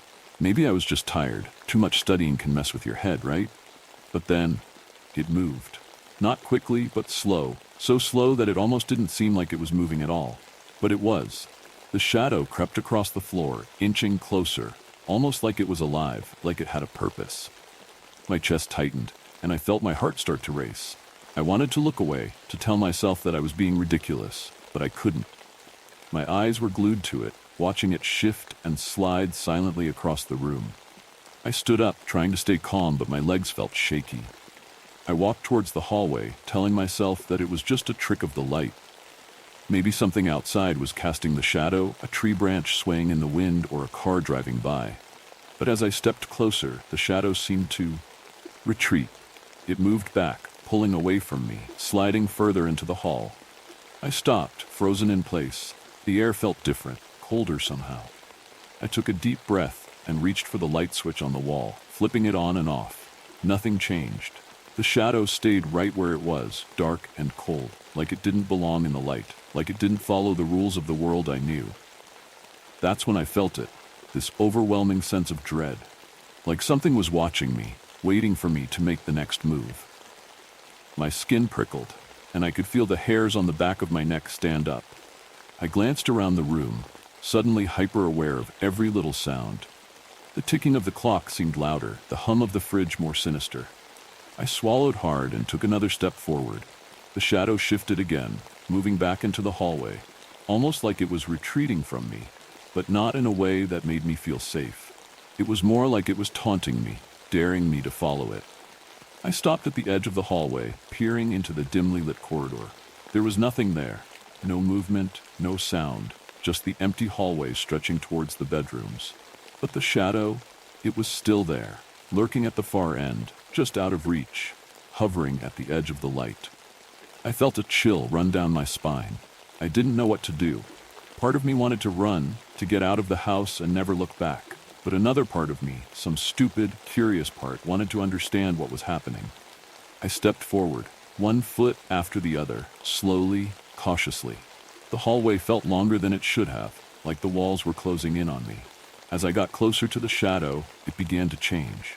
It wasn't just a flat, dark shape anymore. It had depth, form, like it was something solid. I stopped in my tracks, my heart pounding so hard I thought it might explode. My breathing was shallow, each breath feeling like it might be my last. I reached out, my hand trembling, but I couldn't bring myself to touch it. The shadow loomed in front of me, silent, still, but I could feel its presence. It was cold, so cold that the air around it felt like winter had seeped into the house. Suddenly, a soft whisper filled the hallway. I couldn't make out the words, but it sounded like someone or something was speaking, its voice low and rasping. The sound sent a jolt of fear through me, and I stumbled back, my hand flying to my chest. That's when I saw it, just for a split second. A face, pale, featureless, but undeniably there, peeking out from within the shadow. My mind screamed at me to run, but my legs refused to move. I was rooted to the spot, paralyzed by fear. The whispering grew louder, more insistent, and I could feel the shadow creeping closer again, wrapping around me like a cold, invisible hand. I finally snapped out of my daze and bolted for the front door. My feet barely touched the ground as I ran, my heart pounding in my ears. I didn't look back. I couldn't. I flung the door open and stumbled outside, gasping for air. The night was still and quiet. The world outside completely unaware of what had just happened inside that house. I stood on the front lawn, shaking, trying to make sense of it all. But nothing made sense. Nothing. I never told my parents what happened that night. I couldn't. What would I even say? That a shadow came to life and followed me down the hallway? They'd think I was crazy. Maybe I was. But even now, weeks later, I can't shake the feeling that something followed me out of that house. Sometimes when I'm alone, I catch a glimpse of it in the corner of my eye, a flicker of darkness just beyond the light. It's never fully gone, and I don't think it ever will be. Whatever it was, it's still out there, waiting, watching. You think that was scary? The next story will leave you speechless. It was supposed to be a relaxing weekend, a trip to get away from all the stress of work and the chaos of daily life. My friends and I had planned a camping trip for weeks. We all needed it, just a chance to be out in the wilderness, away from cell phones, cars, and the noise of the city. There were 5 of us in total. Me, Jake, Emma, Dan, and Rachel. We'd known each other since high school, and while life had taken us in different directions, we always tried to make time for each other. This camping trip was our way of reconnecting. The drive out to the forest had been long but fun. We played music, shared old stories, and laughed about how we were all getting older, but still acting like kids. When we finally arrived at the trailhead, the sun was just starting to dip below the horizon. We grabbed our gear and began the hike into the woods, looking for the perfect spot to set up camp. After about an hour of walking, we found it. A clearing surrounded by tall trees with a view of a small lake just beyond the tree line. It was perfect. The air was cool, the sky clear, and the sound of the lake lapping against the shore was soothing. We set up our tents, gathered some wood for the fire, and settled in for the night. The first few hours were exactly what we'd hoped for. We sat around the campfire, talking, roasting marshmallows, and gazing up at the stars. It felt good to be out there, away from everything. Just us, the fire, and the sound of nature. There was something calming about the isolation, something peaceful. But then, as the night wore on, I started to feel off. It was hard to explain at first, just a vague sense of unease. The others didn't seem to notice anything strange. They were still laughing, talking, and enjoying themselves. I tried to shake it off, telling myself I was just tired from the hike. That's when I heard it. At first it was so faint, I thought maybe I had imagined it. A voice, distant, barely audible over the crackling of the fire and the occasional rustle of leaves in the wind. I glanced around at my friends. They were still deep in conversation, completely unaware. Then I heard it again. Help me. I froze. The voice was soft, almost a whisper, but it was there. I looked around, scanning the darkness beyond the firelight, but there was nothing. Just the woods, quiet and still. Did you guys hear that? I asked, my voice sounding shaky even to my own ears. Jake looked at me, raising an eyebrow. Hear what? I don't know. I thought I heard someone. I trailed off, feeling stupid. Maybe it was just the wind, or my mind playing tricks on me. Emma laughed. Dude, you're just freaked out because we're in the middle of nowhere. Relax, it's fine. I tried to laugh along, but something about the voice had unsettled me. I couldn't shake the feeling that something was wrong. I decided not to press the issue, not wanting to seem paranoid, but I couldn't relax. As the night went on, the voice returned. Each time it was a little louder, a little clearer. Help. Me. It didn't sound right. It didn't sound like a person in distress, but more like someone imitating distress, like the words were being forced. I kept glancing around, but I couldn't see anything in the shadows beyond the firelight. Eventually, I couldn't take it anymore. I stood up, grabbing the flashlight from my bag. Where are you going? Rachel asked, her voice a mix of concern and curiosity. I just need to check something, I muttered, trying to keep my voice steady. I'll be right back. Want us to come with you? Dan offered, but I shook my head. Nah, it's probably nothing. I'll be fine. In truth, I wasn't sure what I was doing. Part of me was hoping I'd go out there and find nothing, just a squirrel or the wind playing tricks on me. But another part of me, a part I didn't want to acknowledge, felt like I needed to see for myself. I needed to know. The flashlight beam cut through the darkness as I walked toward the edge of the clearing, my heart pounding in my chest.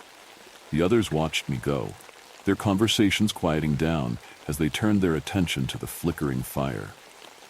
I moved deeper into the woods, the light from the campfire growing fainter behind me. The trees seemed to close in around me, their branches casting long shadows in the pale moonlight. The air was colder here, the silence heavier. Help! Me! The voice was louder now, closer.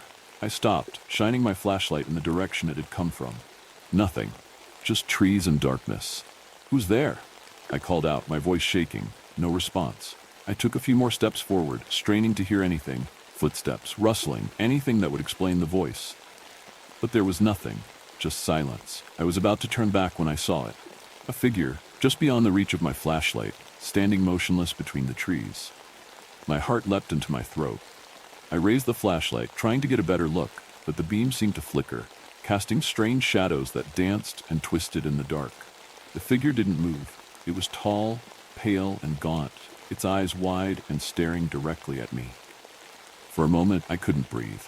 I just stood there, frozen, the flashlight shaking in my hand. And then, just as suddenly as it had appeared, the figure was gone, vanished into the darkness. I ran. I didn't care if it made me look scared or crazy. I just ran, my legs carrying me back toward the camp as fast as they could. The voice followed me, growing louder, more desperate, but I didn't stop. I couldn't. By the time I reached the clearing, I was out of breath, my heart pounding in my chest. My friends looked up, confused and startled by the sight of me sprinting back to the fire. What happened? Emma asked, standing up. I saw something, I gasped, trying to catch my breath. Saw what? Jake asked, his brow furrowed. I don't know. It was something in the woods.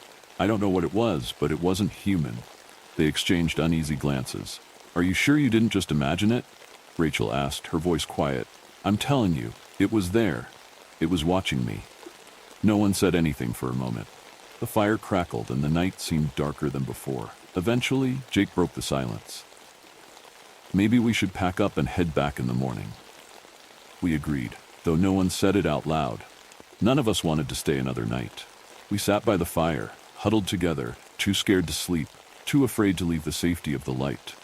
I don't know what I saw that night. I don't know if it was real or if my mind was playing tricks on me. But sometimes when I'm alone in the dark, I still hear that voice, help me. And I can't help but wonder if it's still out there, waiting. If you're still with us, you're about to hear something even more unsettling. I had never been one to believe in ghosts. You know, the kind of person who rolls their eyes when someone mentions hauntings or cursed objects. If you had asked me a few years ago, I would have said things like that were just stories. Figments of imagination, tricks of the mind. But now, I'm not so sure. In fact, I'm certain something happened to me that I still can't explain. It all started when I moved into this house. I was about 27 at the time, and just starting a new chapter of my life. I'd gotten a promotion, moved to a different city, and with some help from my parents, I managed to buy a house, not an apartment. A house. That was a big deal for me. It wasn't anything special, just an old 2-story home in a quiet neighborhood. It had a lot of character, you know? Creaky wooden floors, tall windows, and a porch that looked like it belonged in a movie. The kind of place that felt lived in, like it had seen decades of families passing through its doors. I was proud of it, even though it needed a bit of work. The plumbing wasn't great, some of the windows were stuck, and the roof creaked whenever the wind blew. But it was home, and I was happy. The first few nights were completely normal. I spent my time unpacking boxes, figuring out how to arrange the furniture, and trying to get the Wi-Fi to work. Nothing unusual at all, just settling in. Then, one night, something small, barely noticeable really, caught my attention. I was lying in bed, scrolling through my phone, when I heard a faint creak from above. It sounded like it came from the attic. The house was old, so I figured it was just settling. No big deal. I didn't even think twice about it. The attic itself wasn't exactly inviting. The door to it was tucked away in the upstairs hallway, and you had to pull it down to reveal a set of foldable stairs. The wood was heavy, and the stairs looked like they hadn't been used in years. I hadn't even gone up there yet. I mean, why would I? Attics were for storage, and I didn't have much stuff. But that creak, it stuck with me. Over the next few nights, I started noticing more noises. At first, it was just little things.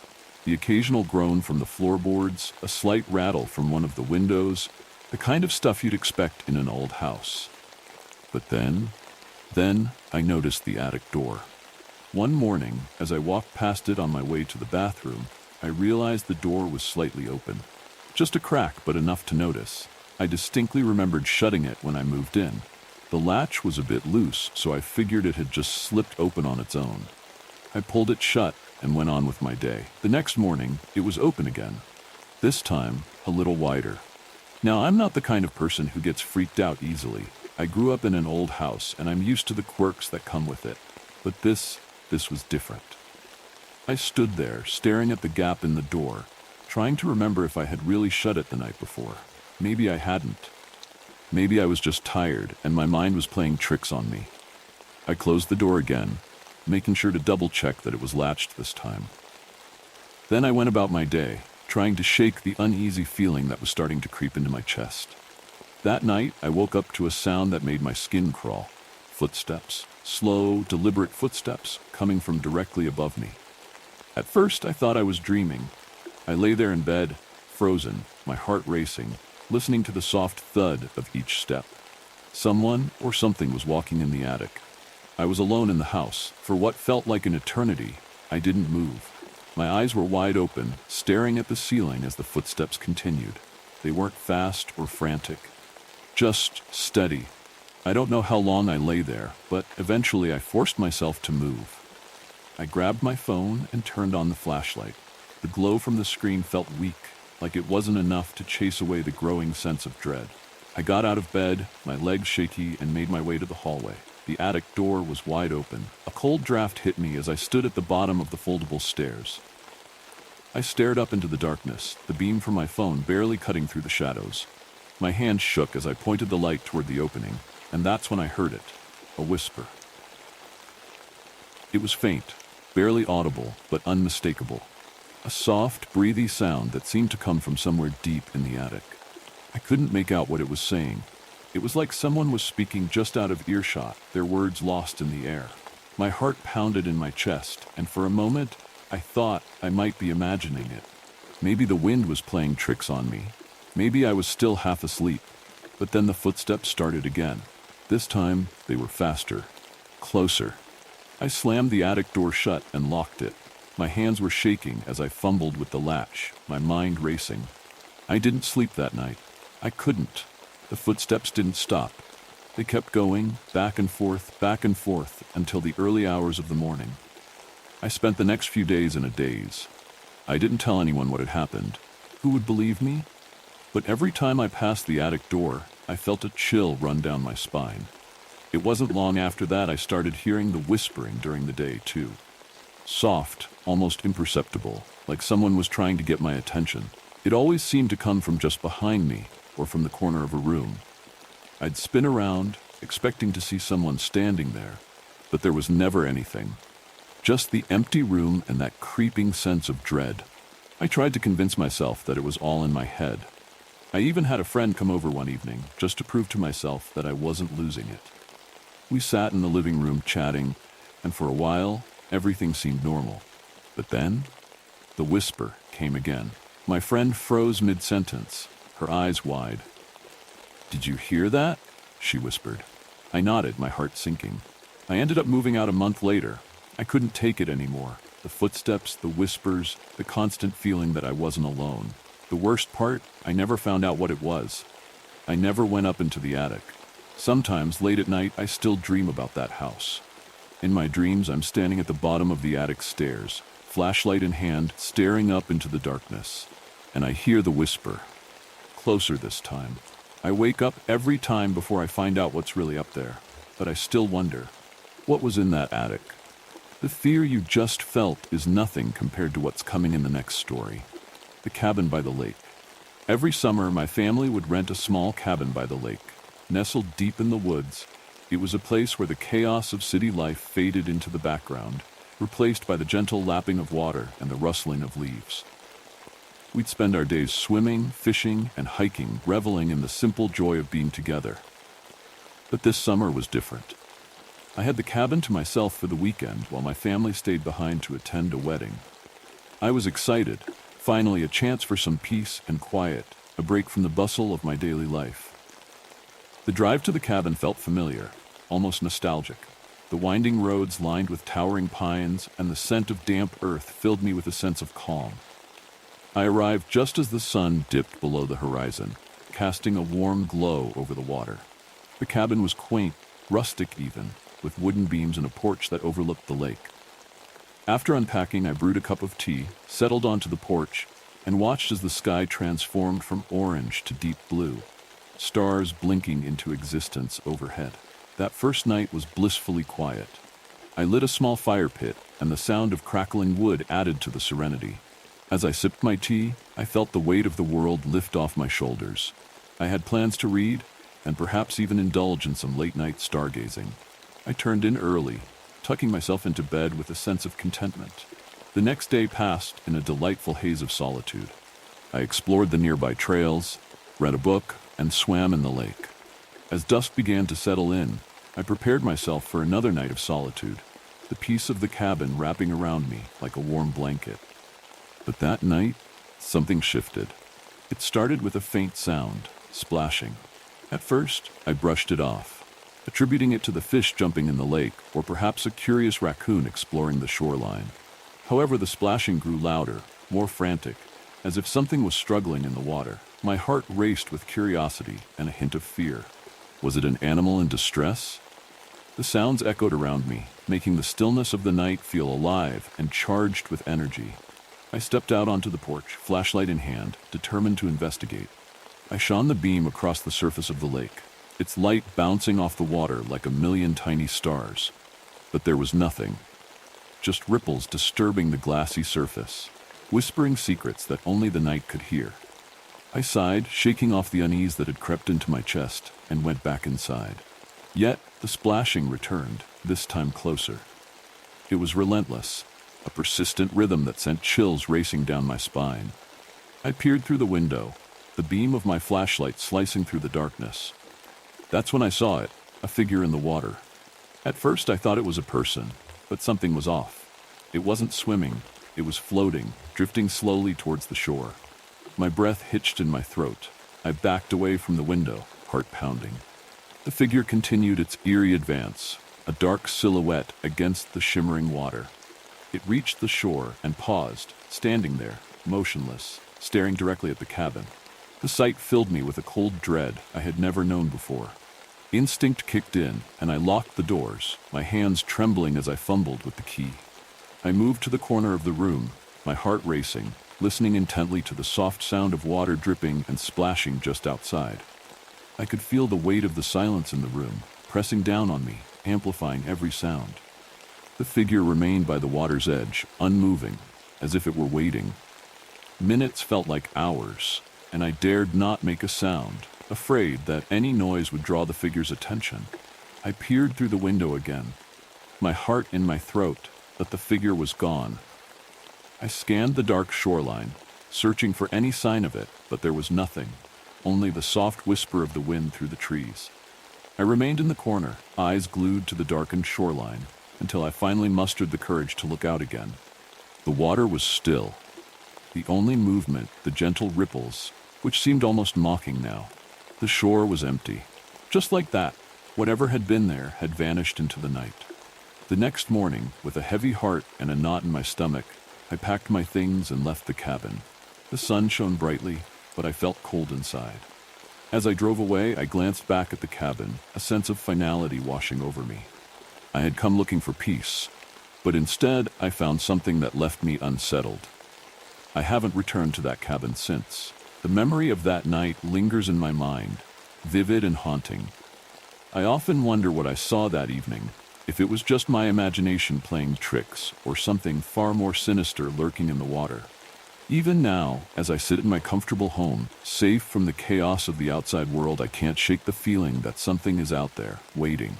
Sometimes, when I close my eyes, I can still hear the splashing, faint, distant, yet unmistakable, and I wonder if I will ever truly escape the shadows that linger just beyond the water's edge. What you just heard was only a taste. The real nightmare begins with the next story. It was a quiet Saturday evening, the kind of evening where you can hear every creak and groan of the house settling, even though the house wasn't old. My parents had gone out of town for the weekend, leaving me alone for the first time. I'd been looking forward to it, having the house to myself, no one to bother me, no chores or nagging. I had everything I needed, my phone, some snacks, and a few movies lined up. The perfect solo weekend. The house was quiet, peaceful even. I was stretched out on the couch, scrolling through my phone, occasionally texting back and forth with my friend Sarah, making plans for the next weekend. I didn't even have the TV on. The silence was oddly comforting. But you know how sometimes things can feel too quiet? Like the calm before a storm, a sense that something's just slightly off? I tried to brush it off, attributing the feeling to the fact that I wasn't used to being alone in the house. Still, I found myself glancing up from my phone more often than usual, as if expecting something to be different. But everything seemed perfectly normal. At least for now. It started with a text message. My phone buzzed, and I figured it was Sarah again, but when I looked, it was from an unknown number.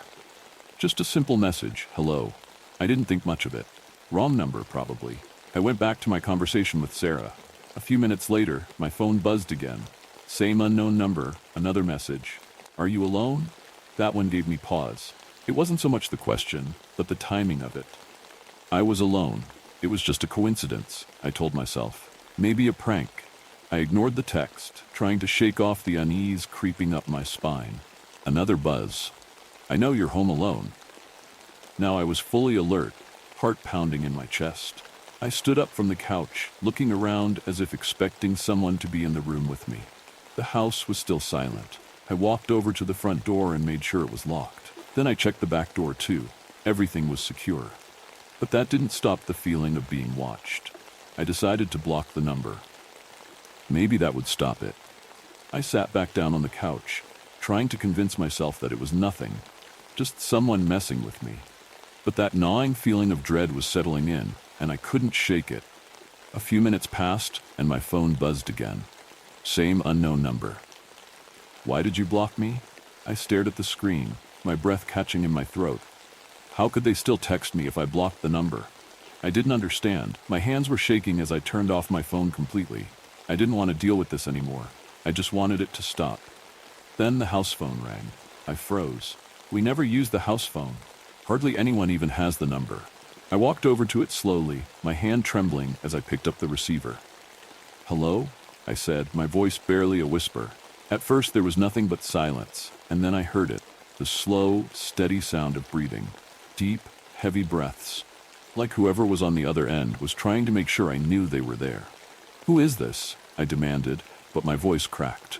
More breathing, then a low, almost inaudible whisper. I can see you. I slammed the phone down, my heart racing. I rushed through the house, double-checking all the locks, peering through the windows, but everything was still. There was no one outside. But I could feel it, that sense that I wasn't alone. The air felt thick, oppressive. For a moment, I considered calling my parents, but I didn't want to worry them. It was probably just someone playing a prank. Maybe even Sarah trying to scare me. That had to be it. But still, I couldn't shake the feeling that something wasn't right. I tried to distract myself, turning on the TV for some background noise. The sound helped a little, but every so often I'd glance at my phone, half expecting it to light up again with another message. It stayed dark. Hours passed, and I tried to relax, but I couldn't. That sense of unease kept gnawing at me. Around midnight, I decided to call it a night. Maybe sleep would help. I went upstairs, making sure all the windows were locked, and crawled into bed. Just as I was about to fall asleep, my phone buzzed again. I hesitated before turning it back on. I almost didn't want to see what was waiting for me, but I couldn't ignore it forever. With trembling fingers, I unlocked the screen. The message was from the same unknown number. I'm inside. My blood ran cold. I jumped out of bed, frantically checking the closet, under the bed, anywhere someone could hide. But there was no one. The house was empty. That's when I heard it, a soft creak from downstairs, like someone was walking across the living room. My heart pounded in my chest as I grabbed the baseball bat from under my bed and crept down the stairs. I was terrified, but I couldn't just stay up there, waiting.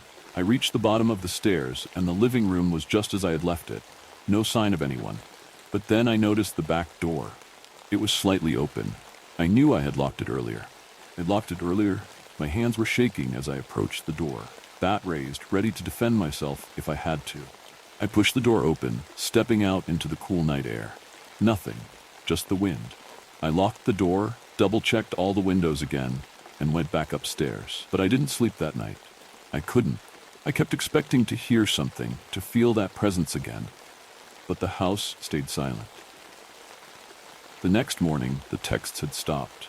The phone didn't ring. Everything seemed back to normal.